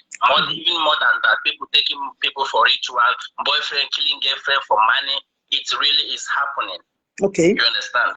Okay. It's really happening. But my problem, where I'm coming from, is our ladies, our girls, they have to learn from their mothers. They have to be more disciplined. You cannot just go around sleeping with someone or in the name of fun. There's nothing like fun in this world. There's nothing like fun. So I condemn what the guy did, and I'm also not happy with the lady. I do feel for the lady, but there's some part of me that is saying that at least other ladies now should learn from this one. They should learn from what happened to her. Yes. Not to be opening letters to anyone you see just because of fun or money. No, it's not like that. If you go deeper with what Bible says about sex, you will not even be opening our legs to anyone, even our boyfriend, or to be married. Okay. So you understand? It's real in Nigeria. Yes. No, the problem, now what is happening now is most of the ladies that are from this side of Africa, like South Africa, Zimbabwe, other countries, they like to go out mostly with Nigerians because you guys, Nigerians, you give money. They say, from what they say, you are full of love. They say you are full of love. I don't know. I'm gonna ask my young sister if it's true. They say you are full of love. One, you are good in bed. That's what they say. You've got big pipes. That's what they say. You see. So normally, that is true. I'm telling you what they say again. They say you are so romantic. That's why they. That's why they want to go out with you guys. Okay. Okay. See, my mom used to say that when what you don't have is not for you, and you are looking for more, either it leads you to your early grave, or it leads you to do what you are not supposed to do, and you will find yourself where you are not supposed to find yourself. Nigerian guys are so lovely. I will also speak from only my tribe, because where I come from, we believe in family. We don't joke with family. We can show love. We can do anything for our women. But for that guy to do this to this lady will show you that the guy doesn't love her. He doesn't care. You understand? I do believe, like I told you, we do believe in families. We can take care of a lady. We got big sorry for saying that. We can show love to any lady. The lady that we love. But the ones that we don't love, we can fuck around with her life. Yeah, so that is it. Like I answered you, it's true. We can take care of a lady, show her some love, treat her well, especially whenever we travel out of Nigeria, here in South Africa. Some people said here in certain parts of Africa, we show them love. We take care of them. But Ebuka, you know what? When you are dating a girl, when somebody, let me rephrase it. When a guy from Nigeria is approaching a lady from, let's say, from Zimbabwe, right? At first, obviously, I don't know whether to say some of them will be having hidden agendas. They approach a lady, I love you, this kind of thing. They started dating, right?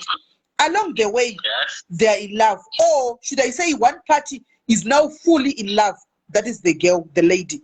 Later on, you guys, majority of you guys from Nigeria, you leave your wives, you left your wives there in Nigeria. So you came here, there's a wife in Nigeria.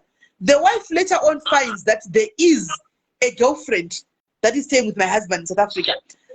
Nigeria has got juju. Now the lady there start, doing juju to try and fix this lady here. Or the guy now is taking this girl that she's dating to Nigeria, where he knows that he's married, there's a wife there. And when they get there, we don't know what happens. But most of them, we're getting messages and calls to say they are dead. What really happens? Okay. So for that one, yeah, sometimes we can marry. Like I said, I will not speak for anyone, I will speak for myself. Yeah, it's true. There's some guys that are already married. But as a lady, I believe you guys are blessed. Ladies are blessed to know if your man got a woman beside you or not. You guys have that blessed. For a South African, whatever part of South Africa, to know, they you know that this guy got a woman back home. Even though without the guy telling you, you know his movement, especially if you're staying with the guy. For you to agree or accept to go back with your guy to Nigeria, I don't believe that Nigerian lady is too juju to any like girlfriend or whatever coming. I don't believe that, and I believe that is a lie. You understand? Whether they are calling that is a lie. Nigerian ladies, they can do juju, but not with like their husbands or a girlfriend. I believe whatever thing that happened always happened to the girlfriend. Like she will know, especially certain parts of Africa, Nigerians sees them that like they are dumb. Nigerian guys, to be honest, they see certain parts of Africa, including Zimbabwe, Mozambique, South Africa, like they are dumb. They want only money. They just want fun, not a relationship. So they know to date them only for fun. But like I answered you, Nigerian ladies, whether we are married or not, we only wait for our husband to come back. Don't do juju for maybe having a side chick or having a no.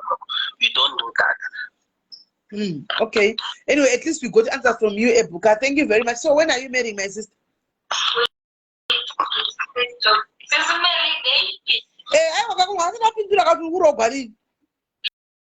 Okay, she's asking you. When are you marrying, my sister? Come again? When are you marrying him? I will marry him when I will know that we are financially stable. Okay. Because I don't want what happened to my family to happen to me.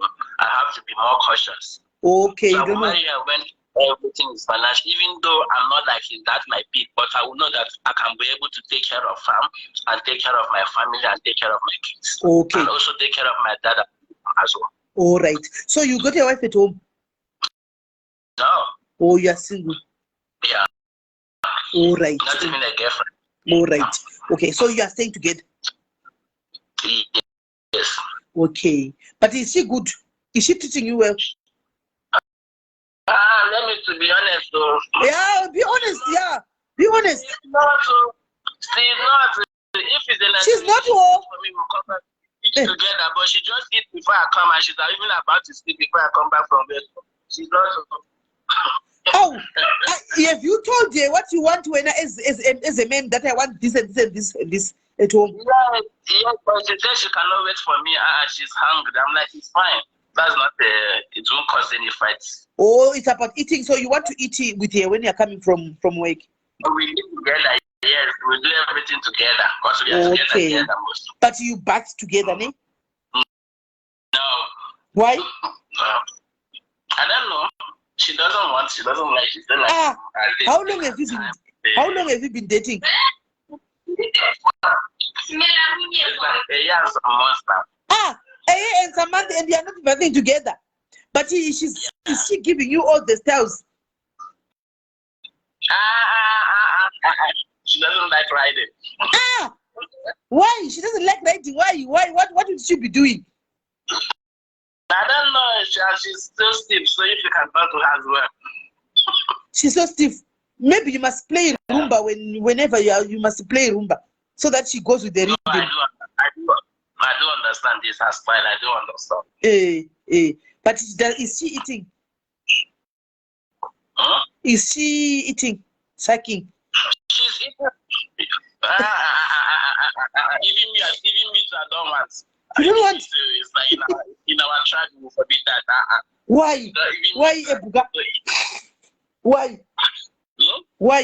No, it's against our culture. We don't do that. Oh, okay. Okay. But okay, maybe she doesn't like it. Because our mouth, we use the same mouth to greet people, talk to people, so we can't do that with that same mouth. Also, so the same mouth that is eating, it cannot be the same mouth that is eating fufu, and cannot be the same mouth that is worshiping God. No. But what if she wants to eat? You don't want? You don't want? Serious? Okay. Yeah, you are okay, Bukaiwa. It was nice meeting you. It was lovely being with you here. We love you so much. Our in-law. We'll talk to you soon again. Okay. You have me here. You say chiuno chako chakaoma iwe chishikwa chine mabhodhi yapani.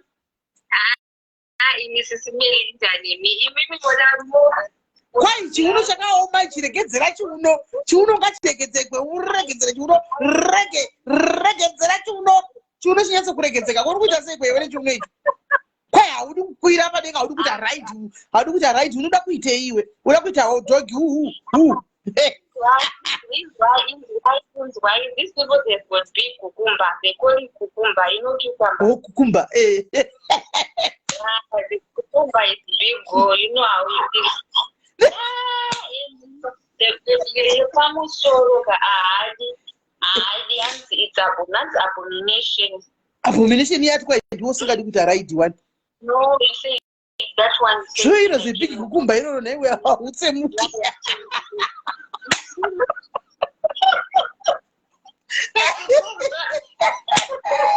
Joy is a big cucumber. How specific? It's abominable. But you know what?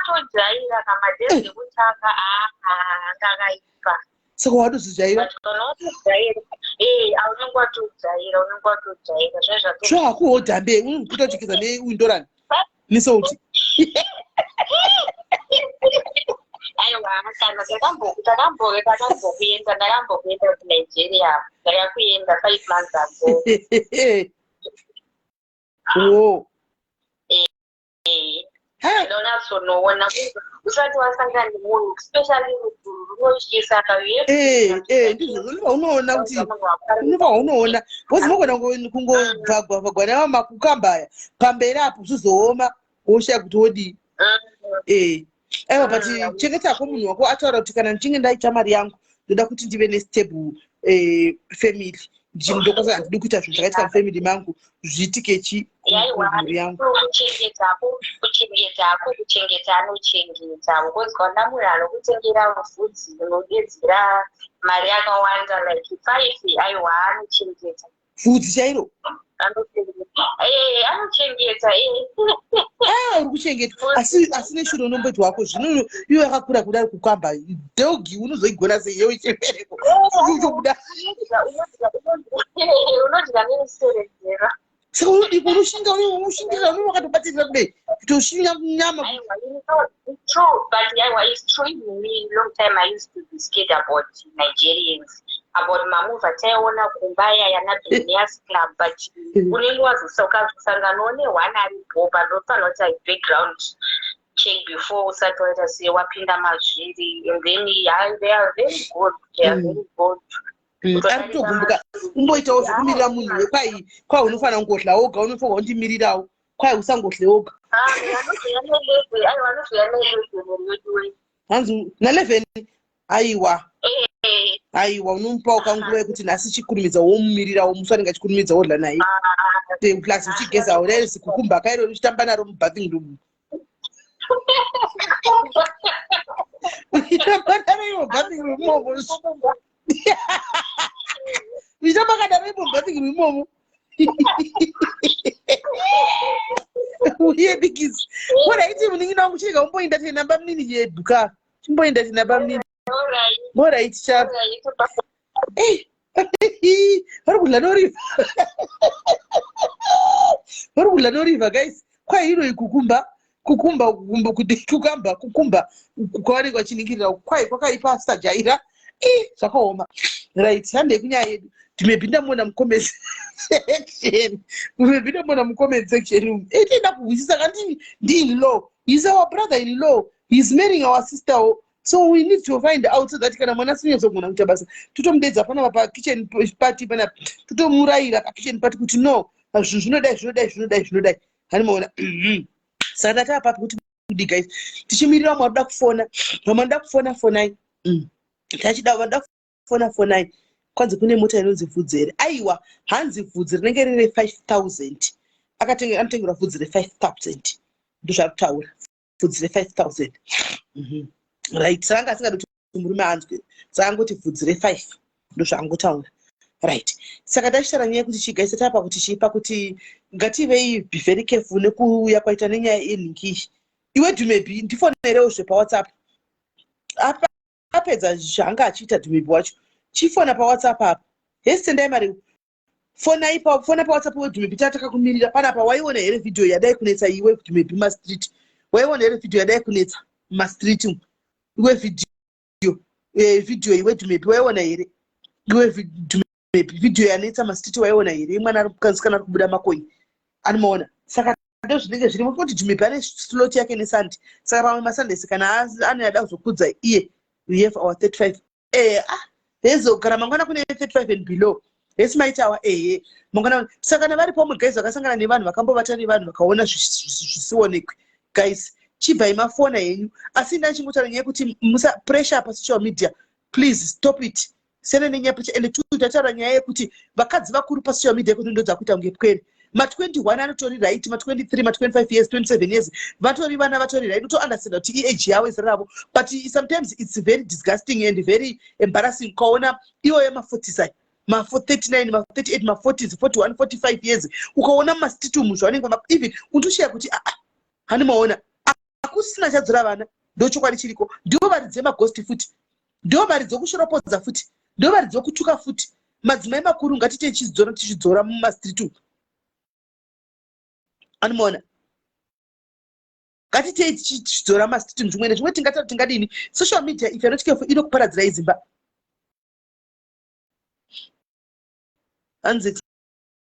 Aiwa parora ati ndine nchida kuzorora kana ndare stable because andidi kuti zvakatika kufamily kwangu zvitike dzokorodzeke pamhuri yangu. Mini ndise kuti ameno history iri kwandazonyara kuvhunza angu zvemhuri yake taida nguwane zvavo pamwe kune wakakura chitambura saka adi kuti mukadzi wake nevana vake vasotambura. Hanzi unonyera simeni vanoda kuedwa sendai ma request ndi kuedai vanoda kuedwa sendai ndimbo kuedai. Kwanza I'm 39 but I identify as a 23-year-old. It's one day kuti unozofunga kuti ngoti vazhinji havasi pa spotlight vanhu saka kunoitika a lot zvinoitika anoona but hazvidzoke social media amufi makazviziva because munhu asi pa spotlight dai vakaona vaida kubuda chikudzai ma disadvantages ekutomuka pa social media apa zvaitika mumafamilies kana mudzimba dzachekuka vaibuda pachena chikudzai vaibuda pachena vachikudzai kungoti havasi pa spotlight saka zvinongoitika kozvongoperako but vakawanda dzimba dzakatoputsika idzi dzine nyaya yekuti hatichagoni kushandisa social media ndo chokwadi. Hatichagoni kushandisa social media. Pressure iripo pa social media nemukadzi mukuruwo ndotoidawo pressure ndotomanya nayo pressure. Anoona ndaona vari zvese mamuwa magumbo zvangashara kuti ndechitokupa magumbo is the content creator. Anenge achitocreate content kupage kwake. Vanhu votokwira foro gonya kudai kuti ndaona Rolex. Otomblock Rolex isiri yake. Timazviona isiri yake. Guys, social media ukagona kuishandisa zvakanaka inokupa mari andikunyeperi. You can work on social media and make money on social media. Uchitengesa iro vhudzi pa social media. Bvunzai musikana anotengesera vhudzi yati ari kuita mari per day. Mubvunzei kuti pazuva ari kuita mari kubva panatanga kumutengesera pano aske kuti newe Valley uri kuita mari per day. Mubvunzei nesocial media. Bvunzai vanopostera zviro zvatengesera kuti muri kuita mari pa social media vari kuita mari yakareba. It's how you use social media. Ukadecide kuti ini social media ndichamuka makuseni antika ndoenda kunotuka vanhu every day. Uchangoramba uri munhamo, uri mupoverty. Asi kushandiswa nokuti vazhinji vari kuoperate maghost aya vachikuigirai nyaya dzevanhu idzi. vane life dzavo kudiaspora. They have their own lives in diaspora. Vatori kudiaspora kwandi vachone machifs avo vane iwo uri kuno kuAfrica. Kuno kuAfrica kwazvakaoma, kwazviri kunetsa, kokuti tikuda kutosunga kuti dzisimbe kuti zviite. And then uri kufollowa ghost ritori kudiaspora uchiteedzera kumukira kuda kuona kuti kwatukwa nhasi kuda kuti tinobwezera kutuka toda kutendera mascreenshot umwe achita mari vakawanda vabuda nesocial media, vakawanda vayambuka nesocial media, believe it or not, and it's the truth. It's how you use it. Vakawanda vayambuka nayo. Haisati yasvikere nguva yekuti right now you focus on your life. Haisati yasvikere nguva yekuti right now you focus kuti zvinani kuita live kutobvunza kuti guys chii chiri kuitisa vanhu mari ko zvinonditewo. Hamusati mave tired kushandiswa nevamwe vanhu vanenge vachitori live dzavachibata mapounds nemaAustralian dollars. Iwe uri kuno kurandi harisina kapawa randi grocery zvakudhura vachotsuku uchishandiswa muchiswerera.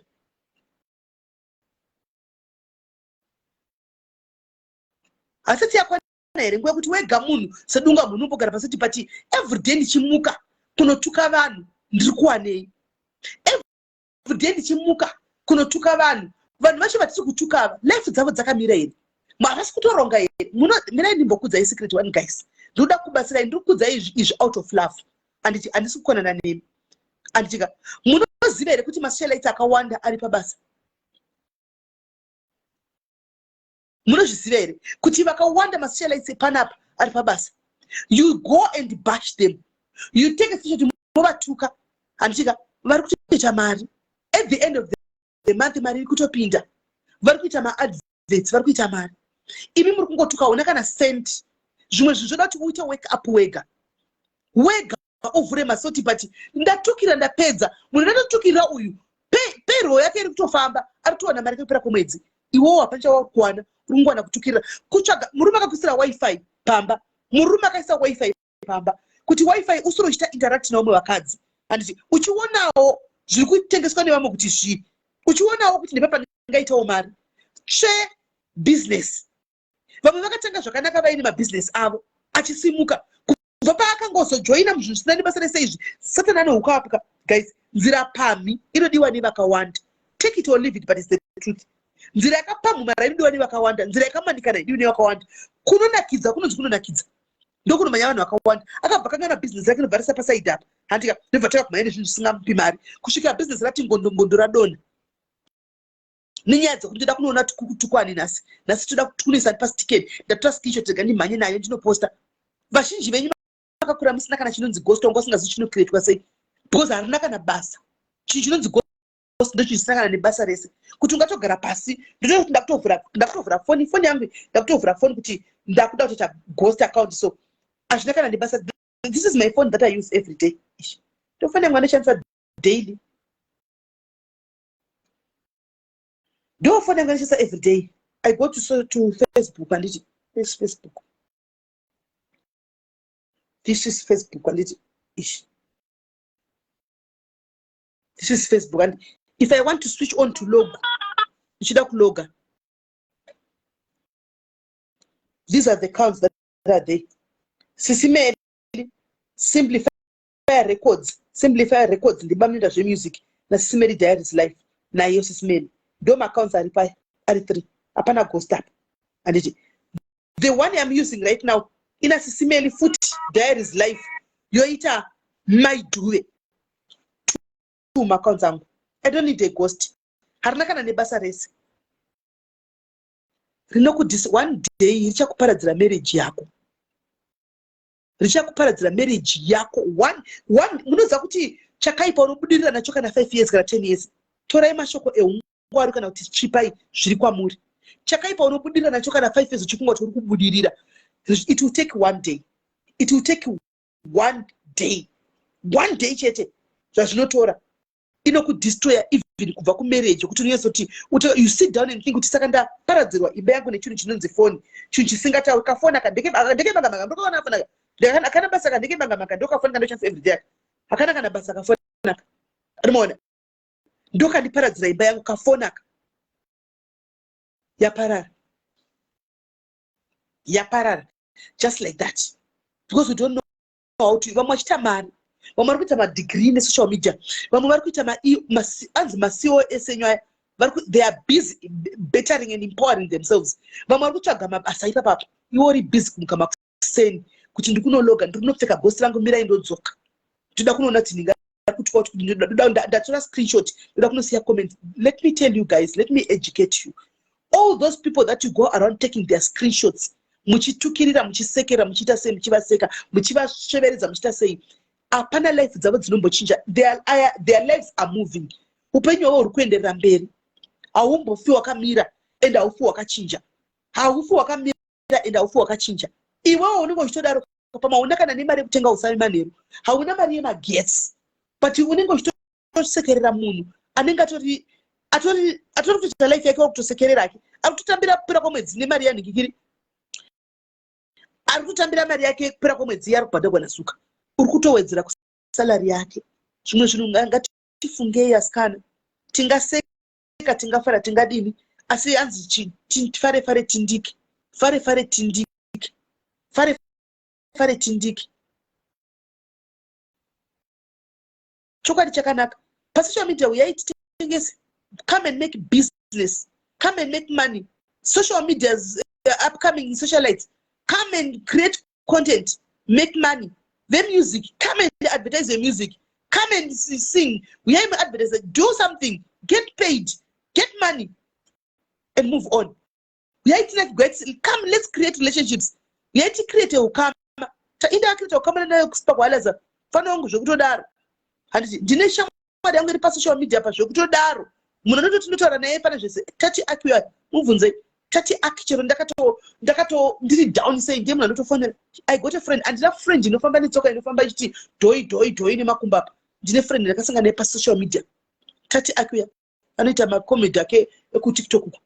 Antimaona. I don't know her. She doesn't know me. We just met here. We clicked. That's it. Did you ever millimeter? Hanmona. Okuti kana ndinotoenda something kana inbox okay millimeter so. Vatori vaningina vangu. Fana vangu kuti ndo vanotendeka kundituka. Antimaona. Saka sometimes guys, let's be very careful what we do on social media. How we see content create. It's so we can do dramas, guys. Mira ndikeso kuza ichokwadi. Us, we are content creators. We can ndinotogona create a drama. Ndichoziva kuti iri drama mangwana nditosera ndichitopiswa ende ndiri kutrenda because ndiri kutowedzera mari yangu kwazukoko. Handimaona. Ndoko macontent creators something vanotocreate content kuti ndepi chiri chikumhanya mugovatokira vachinja ndiramba kadzvanya because it's where their bread is buttered. Handimaona. It's where their bread is buttered. Saka mamwe madrama tinotocreata tega kutoenda tozvita madrama onitukira mati simeni mataseko amene koko. Handimaona. Pabasa pavo. Uyai pasocial media. Uyai tiseki. Hanzi Madam Boss Pamela Chamira. Madam Boss avasi Pamela Chamira. She's not Pamela Chamira. She's not Millie. She is not. Anyway, we are not discussing Pamela Chamira, but Madam Boss is not Pamela Chamira. She's not. Pamela Chamira is in the UK. Pamela Chamira is in the UK. She's a single mom. And never akatomboita accident. Pamela Chamira akatomboita accident. She's in the UK. When the time is right, just she's in the UK. She's a single mom. Hana murume aitomboda nomwe munhu ari kuno ku Africa kuno ku Pretoria. Andika ku Pretoria unless richilogona nakawanda, but Pamela Chamira is not Madam Boss. She's not. Ati mire pachokwadi, she's not Madam Boss. She's not. Mukatona Pamela Chamira mukovhu, mutema. Ukuti ukatomutesa kudai she's a haungatombofungiri kuti she is the one who does that. You want haungatombofungiri. Haungatombofungiri. Pamela Chamira mukadzi asi murume. Mukadzi chai. Kadzi chai anotori nevana ari pama benefits ku UK yuko. Ari kuma benefits ku UK. Shut up, the young to she's you want to chokwadi. She knows, and that I know right now. Just a list. They want to sort now. Come on, it's true. Mukazuya, Aripopa, Kiripa UK. I got a better accident. akatomboita accident akatombodana nemumwe munhu kuno kwakatombonesana nemunhu yeye kozi munhu yeye akazenga akazorora mukadzi mumwe musikana kuno kuSA iye ari kuUK yanga achitumira mari paworld remit kumunhu yeye zvese zvitinazvo izvi ndinazvo. But I choose peace sometimes azvinei it's none of my business. But havasi madam boss. Havasi madam boss. Kana maybe madam boss achingotaurawo nayewo iri friend yavo kunti vanongotaura naye maybe probably anongovafarirawo anomaona, but she's not madam boss. That one she hates me senanondivenga with a passion. She hates me with a passion. That one. Antoda kuti asi kana kumazera edu kuma 40 pasina tombosvika mufana ndofunga ari kuma 30 kuma 37 36 38 ikoko ndokwari ndiko kwaanotove ikoko, and it's true. Zvandikutotaura izvi anozviziva. Tingataura zvakawanda tikadi mukati ndibhubu mukati ndivamwe vanoti ndibhubu vamoti havasi tombori kwese ko mutori wrong. Muri wrong. Muri wrong. Pamela Chamira mukadzi ari paUK apa antori nevana vake single lady who's on benefits akatomboita accident akatombogara why taking a block munhu ari kumutega shumbresi block that person uri kumutega uri funga tomutya tikungotaura isusu konva tisi kumutuka isu kana kuti but I know inini personally like I know who she is. Hati chienda kuUK here I know who she is. And I know and ndikutotaura pachena ndimbotaura zvokuseri kwemuti kai handitotaura pachena because ndikutozviziva kuti ndikutotemba information ndinayo. Ane maona saka vanhu vakawanda vari kuita izvi zvandandichikudza izvozvo havasi vana vadiki, havasi vana vadiki, vanhu vatokura zvitori handizivi vanhu vatongotiwo kufara vari panguva yavo yekufarawo. It's fine, it's okay, but to majority of you, to my diary people here, what I'm saying is please shandisai social media yenyu kutsvaga mari. Pane vanobika makeke apa titozivi chipo chenyu chekubika makeke. Pane vanotori nechipo chekutaura zvatinoita isu tisi tine chipo chekutaura but hauzivi because kutaura kusiriko through typing kusiriko kuri wrong. You could be making money out of that talent. Animona tinini ndichitaurisa ndototi muri kupopota zora andeni singatopopa ivoice rangu. Saka I decided kuti voice rangu iroro ndochinja yangu rondiparo something. Animona rondipo something ka voice iroro. Vakawanda many of you guys you have the same voice as me.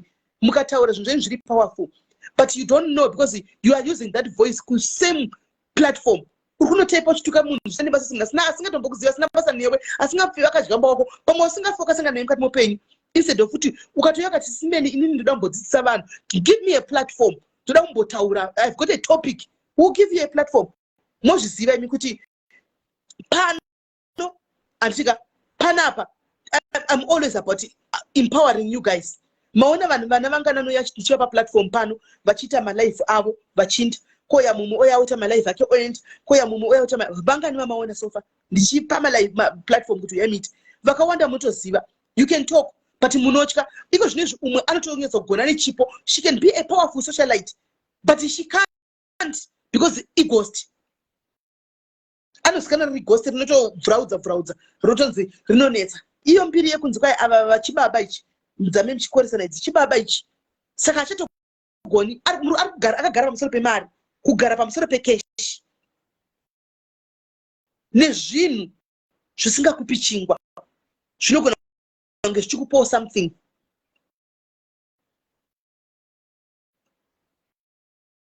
Anditi maona so ini ndikudza madiaries iye paplatform pedu pano ini ndikutaura nemadiaries edu pano angu ndo andotaura nawo madiaries angu zvana zvangu pano kuti nemachembere abi angu pano kwakanzi ndakanga ndakateera live yamaititi musunu achita live akachiti akataura kuti it's never too late to change. Ndo mashoko ndakabata palive yake akataura akati it's never too late.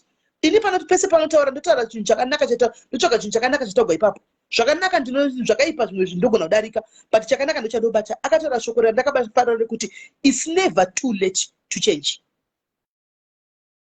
Ndikati yes machembere mumastitum chine udzamda ndosvika patonyatsa unoti iwe wodarika woenda zvapo ona iwe munachiko wodarika anti mashona. So guys hameno zvave kwamuri ndofunga mukuona kuti masocialites zvine zvari kuenda nepisi yacho masocialites ari kutofamba nepisi muri kuzviona imimi muri kuzvimuona masocialites arifamba nepisi ndakasangana neka screenshot ka mukomu street unoti ndekwa MC Diaries wa ndekupi Ketina chaya masomero Ketina chaya wamaenda kunounganira mchiti unoona Ketina chaya achitaura kuti andichadi zvokutukana nevanhu. Irene Koza, you don't have the right to question ati nyaya mainingi. You don't tell me kuti taura nyaya ningi so taura nyaya ningi. Andi hakiri nyaya dzevanhu. Handina munhu akandibinga nakati toya nenyaya dzedu dzakazodai. So andikwanisa kutora nyaya dzevanhu mastreet kuti nyaya iri kutaurwa nayo ona chitara ndoihakira. I don't do that. Nyaya General Shellers, I spoke because they came to me. Nyaya kuti anzi taura nyaya makarega kuti nyaya maititi no one came to me nditaura pano palife. Akatoya one nyaya dzedu dzakazodai no one came to me. So ndatora nyaya dzine ineni munenge makutora imi vana iri nemafa kuti simeni vakahakira. Ini ndakauya yakauya kwandiri kuri nyaya dzimwe hopo dzandingoona mastreet dzinge sina kuya kwandiri andinotongoisiya yakadaro haine ineni. Ine munhu anenge adecide kuti unda una sisimeli akauya kwandiri just like anybody else, I'll just address it. How hakiri nyaya dzevamwe vanhu kangani mchinitega even kwati chetulda nditi yeye mutore nyaya iyi ndichikudza kuti anditoiti zvose izvozvo because that's me. Why should I take nyaya isiri yangu? Why should I take nyaya isiri yangu? Who came to me akati kweta nyaya yakazodai? Who? Nobody. Saka why should I want to get involved? Why should I want to get involved? Makadi kuinda kune masocialites akawanda why watageta sisimeli? Masocialites akawanda sterek panapa. Hobo masocialites awamapedzi. Wangota kuti sisimeli is rejected chika ndikanditi imi sisimeli same sina kudai. No, that's not it. Nanzi ndinotora sedi kana ndobinga kana ndodi ndongomira panguva iyo. But kana pasina nenga auya kwandira chiti paita nyaya paita chakazodai paita tokumbira kubatsigwa andino hakiri nyaya dzavanhu asikana. Anoona vepashila they came to me ndakatomboramba vabvunzei ndakatomboramba ngati munozati munhu iyi ishamwari yangu. Hanima ndikadzine msocialite vanga vanaye nazim crime chiwatch uya sisimeni saka kune dzinyaya dzinonzi dzinotogwa ingatauyawo kwamuri. Hanimona ndopandakati eshi still ukaramba ndopanongozima kuti nze pane but yakatondiremera but I had to do it. Saka tikukuonesana vasikana. Hanimona tikungoonesana vanziko ndinongori kuti kona Phoebe atozego hanimona. Saka ngatiregei kuti ngatiitei mari pasocial media guys. People are making money on social media and machembere platform ishi tinayo takakuvhurira platform pano kana pano pachibhowa munoenda kunana anozani gogo madhumbe machembere futi moenda kunana madhumbe Diaries vari kofuta mwanonzi madhumbe vakawanda. Hanimona ina nditori nyaya dzevanhu munhu anouya nenyaya yake otaura oga anditori nyaya munhu anouya oga kuti ndinoti okay platform ini ndiri host iye achitaura nyaya yake. Mona variko masocialites akawanda. We cannot have all have the same content. Woendawo kune vanotaura nyaya dzevamwe. Inini ndinoti uya uri guest anditi taura nyaya yako tiwe ndokufonera wotaura takateerera tozotanga kutaura panyaya iyi ataura yega handiti muri kuona. Ngataure nyaya dzebusiness machembere pano ndopenyu pamakasununguka pano. Ngataure nyaya dzebusiness uyaitaura nyaya dzevazukuru uyaitaura nyaya dzedu dzemijolo because machembere mamwe masingu ari kujola andika ndo dzedu nyaya idzodzo. Hanimona dzo dzedu nyaya idzodzo. Mona ndosaka mwakana pepa ndakati ndakatoita mistake ikungoti chimwanawo chinoyi ndodo chine speed panyaya yakaitika pasi vapfura paya. Munoziva kuti handina mbobvingi ndakafungidzira kuti ngatozo escalate nyaya kudaro. I just thought ndikungutaura zvinhu zvandakangoona kuti akaizi muchenjere kune zvinhu zva ndicho ndidaino kuti vazhinji vakanga mwana yaitora anoitiridza inoita yabva yatozita viral but it was not my intention because anyway ngatisenei nazvo. Hanimona so ndakatozoona kuti whether you do you stick to what you do best, stick to your content what you do best. Nzodoya pana pamoti simeli vanda dzemujolo todzida because dzonakidza topedza toyanidza kuti uyai kuno kwakambotutswa bhinzi mahara uyai kuno vakambobigwa mari uyai kuno vakamboroya uyai kuno tichitoenda just like that. Ndio content yedu isusu. Umwe uya ndakabigwa simeli oraiti uya tinoda mari dzementenenzi atimbofondera ana baba venyu vabvise maintenance. Anoona, that's our content. Anoona, that's our content. Oya mangwana sisimeli tokumbura mumbotifonerawo munhu vanhu ane mari dzangu ndotukwa iwe ndichifonera vanhu tipe mari iwe tipe mari waita like wapiwa mari yake washaiwawo andiona asi ndazama andimaona tichingodaro vauyawo vari mhuri vari kuonana touya ngatibatsirane guys mhuri yanani toyananisa kana zvaramba make it or break it, you know, that's our content. Zvimwe zvinenge takutorasika paya tora chokwadi zvimwe zvine tichitorasika paya kurasika cheko kuti pachena kutorasika semunhu wenyama ngangozati ndiri munhu guys ndakangofanana nemi pane titofanga kutorasika ndinotorasika chete not intentionally pamwe ndinogona tokuda musaka ndikatoona tokuda musaka imoto zvinoita havatokuda musaka kapa yotoita hondo anomaona but ndatokuda musaka nokuti munhu wenyama nditokanganisa handisi perfect ini ndakangofanana nemi zvakafanana newakangodzera baya bhatana uri perfect here hausi anomaona hausi tinomira necontent yedu ndisamjona kuti dzimwe nguva tongotukana nambwana nakitiko tongoiginwa zvedu tongonyarara kudai mwangoda kubayirawo bhatana kubayira bhatana ngasinawo content musoyotega nimbotaura zvameli otaura nezvangu totongoiginwa kunge tisingazvioni kudai totodzoka totouya pane chitora content yedu nokuti tine content yedu isu isinei nevanhu yekuti vanhu vanochara vega nyaya dzavo zvataita papa kuti alright muona iyi video iyi guys yedepression yaitwa ndiye ndakaita nyaya yedepression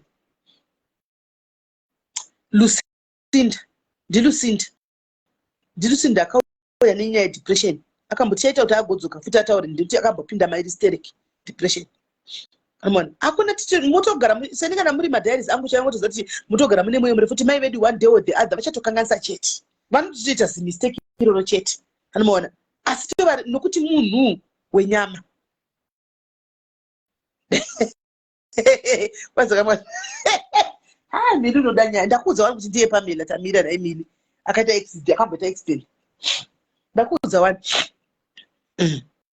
So guys indo kudai asi ndoda kuti pa Facebook apaitai mari guys chuya tite mari pa Facebook vaitite mari pa Facebook vanotengesa zva Avon kunotengesa Avon kune vanotengesa ma perfume ayanonzi machia menu kune vanotengesa zvakasiyana come and make money kai pamwe tikaita positive critique fadzi uripo wakablokwa here uripo wakablokwa here zvinoti wana kublokwa nditi uripo wani kuti wana kublokwa ini ndobloka manotuka pane magusta ninga chituka kongoka comment yako zvakanaka umbotuka ndogona toiona kutoiseka undodarika asi ndatokunzwa zvawatonyora ndazviona ene ndandega ndizonogadzirisa ndomunhu nguru kandogona sometimes kunyora kuadmita zvangu pa comment yako but ndinenge ndatoona comment yako ndorega kutoidaira but ndega ndatoiona ndichanogadzirisa ndona ndo tinobloka vanotuka vanopa vanongo yachingotituka mazano zvaanani because takapedza kubloka vese ationa munaingo ya uti simino simaire kushata iri maizviona ini tongobayawo block vasere kublock zotikavhurira komunoona drama indika kutorera screenshot vakazara takabloka ende mazhinji acho anga ari maghost auya nemaghost mazhinji amuna achindituka ya pana avatapatsiki because vakabloka udhara saka shungu dzongo zoperawa panouyawo munhu ameno vasingaziviwo mwari ouya otora screenshot onokanda ndo pano ndibatira ubva vanotanga kundibvarura because pana pachaivo chaivo ivo pachavo havapauyi pano hanzi ndipewo mushonga wamasana sindanzwa shamwari tora salt chimbotora kasalt so uise mvura inodziya upfekere mumino usprayere mumino dzinombovhurika anomaona dzinombovhurika. Saka guys ina anu zvona idango titaure nyaya yevideo iyi andikavasikana vana vechidiki madzimai ngatigutsikane nezvatinazvo gutsikana nezvaunazvo handitika gutsikana nezvaunazvo mwana nditonyara kubuda akaisa musoro wake pamadziro kunzi kwai hauna headboard. What is headboard guys? What is headboard? Akaisa musoro paheadboard neakaisa musoro papilo hamuvati hope dzakafanana here pane asingavatera munhu wese anovata motomukamba kuseni mose zvakafanana anoona ari kufamba nekasikorokoro asi chatiri kuda kubva papoint 1 kuenda papoint B andimoona tisi tinongofamba nemotikari idzodzo sikorokoro imwe nekombi imwe tinongonosvika patoda kuenda patiri kuda kuenda. Saka zvinhu zvina kana nebasa rese mufunge zvina kana nebasa rese chandakaoneko zvina tichatyi mwari hatichamutyi asi ukaenda kumaprofile pictures evanhu vanenge vachita zvanotaura munhu wese akanyora zvamwari profile picture yakanyorwa chakati vhesi yakati God said this I love God chichi zvazvitoenderani nezvenge zvakanyogwa pameni cover yake hazvienderani. Hatichatyyi Mwari, hatichatyyi Mwari. Ndosaka munoona munhu achigona kuudza munhu kuti une siki, right, toti siki iri nani, achigona kuudza munhu kuti chirema, zingoma, hatichatyyi Mwari. Ndopatakasvika senyika ipapa. Chiedza, how are you? Quite takakumbira live yamadha inototambura. Sorry, ndakakangana. Wona ndifungidze nemusi weThursday mpofu because mangwana ndine vana vadika. Good, Irene Koza. Well done. Go and make yourself better. Go and empower yourself, my sister. Apana chinokunda ichocho. Go and know how to use your hands. Beauty industry vanoita mari because make up fear captain fashion. Make up fashion. Go and make money. Wona vanashakirawo vakutosheta zvima 150 tikaposta muti zvakaipa asi kuchikoro kuma 150 autokama kudubura achidla ake ma 150 achitoita zva make up izvo zvachitofara ndoda yake tsoya wata linki imchita asita kunyatsogora ka student asa kutodla zvima 150 zvake autodla zvima 150 chaiko anomaona. Saka go and do something. Beauty industry pachazogona wanyasove shasha wapedza wabata certificate manje. You can do better. Don't be discouraged. Don't look down upon yourself kuti handizvigoni. You can do it. You can do it. You can do it. So guys, marabo. I was on ndararama kona dzine live yevana ema 35 and below ka. Vanaseka chirema chinoseka chigotukirigwa mai mwana. Chirema chakasikwa naMwari chekuti chinototukirigwa zvokunochizonoti mashoko aya ndiye mwana akabva kuvanhu, ndiye munhu asingatyi Mwari, ndiye munhu akaberekwa here, akasikwa here, munhu yaana vana here usho. Vana vekuti vana vake mangwana kuzoti vanomira vakaita sei. Hana zvinozokudzokera izvo after 15 years later, 20 years later. But ndizvozvo. Ndopatakasvika isusu sevanhu. Social media ndopayatisvitsa. Kamuchikudza social media, be careful of it. Ndopayatisvitsa. Akatobubunya zvimari zvima 150 kuchikoro kanchaburitsi pocket money. Izvo zvingatonzi mari yangu yepocket money, so hakuchina zvinonongota mari yake kuchikoro udomona chiyakabata new pay yake yema Nike kana mapomo kwanza anatenga sneaker rangu riri kutrenda chichi amezvo zvichita utite uku ichi kwanza masimu celeb anotukana wedwe. I think I'm just praying nyara yekuti zvakapera. Andofunga kuti zvakapera iko zvino zvandioni kuti ameno andizivi but andifunga kuti muchaita drama. I'm just praying, it's my prayer. Kuti madzimu, and we are not saying kuti madzimu socialize, they can be friends. No, they must not be friends. But umwe nomwe kutetori kwake chete. Umwe nomwe gari kutetori kwake, umwe nomwe achingomenda business rake. That way, and munozati ukaita hatred towards munhu, hatred inodestroy you akaitakura. It will destroy you akaitakura. Hanomaona. Saka andinoona baikarija kuti venga munhu kana kuti kugara nazvo takakanganisirana tise kudhara zvikatodarika takatodarika tatouya kune imwe stage tatouya kubera ende vakasangana vasocializika vanofarana kwavo kwenhema ikoko anomaona then kufarana kwenhema kwavo ikoko then even vatoenda kwavo kwenhema yako vadzokera votenga kudenana futi. That's not umwe nemumwe kuteedzeri kwake anomaona. Mwana mutete apana mwana anobonza ndakutete kwa mwana mutete achita yake anotoita. That way there's peace. That way there's peace. Hanze ese mom to an autistic. Manje pana pachamwari unomusekera mwana ne autistic ye ukapinda ukatota kunge vasinga zvakaoma, but mozo chandongodira Mwari choti Mwari adhakika ende Mwari akanga unotora pasi yomida kutambaka. It will come back to you 15 years later. 15 years later mwana kwakura manje akuti mama look ona indikurangwa nemurume mama zvimba manetsa mazodai woteka kuzofunga mashoko waibudisa aya 15 years back kana 20 years back Mwari akangamu. So guys, morala bot sangana mangwana pa 35 and below. Antika 35 and below, please. Ma 36 and above kana mauya shush haisi life yenyu. They ma 35 and below. Antika tinge vanenge vakasununguka mangwana vana andichika vanenge vakasununguka mangwana tichimbodzwa kuti in their world what is happening, in their generation what is happening and mashona. So guys, hanzi kutozona tichaita yela. Thank you ndokandigoramba ndakatoisa pareminder yemamadha ilo yana umweni, then we will bring it back. antika. So guys, I love you from me to you. Mwara hope dzeumambo. Mwana kuitire zvakanaka. Love you so much. Take care. Bye.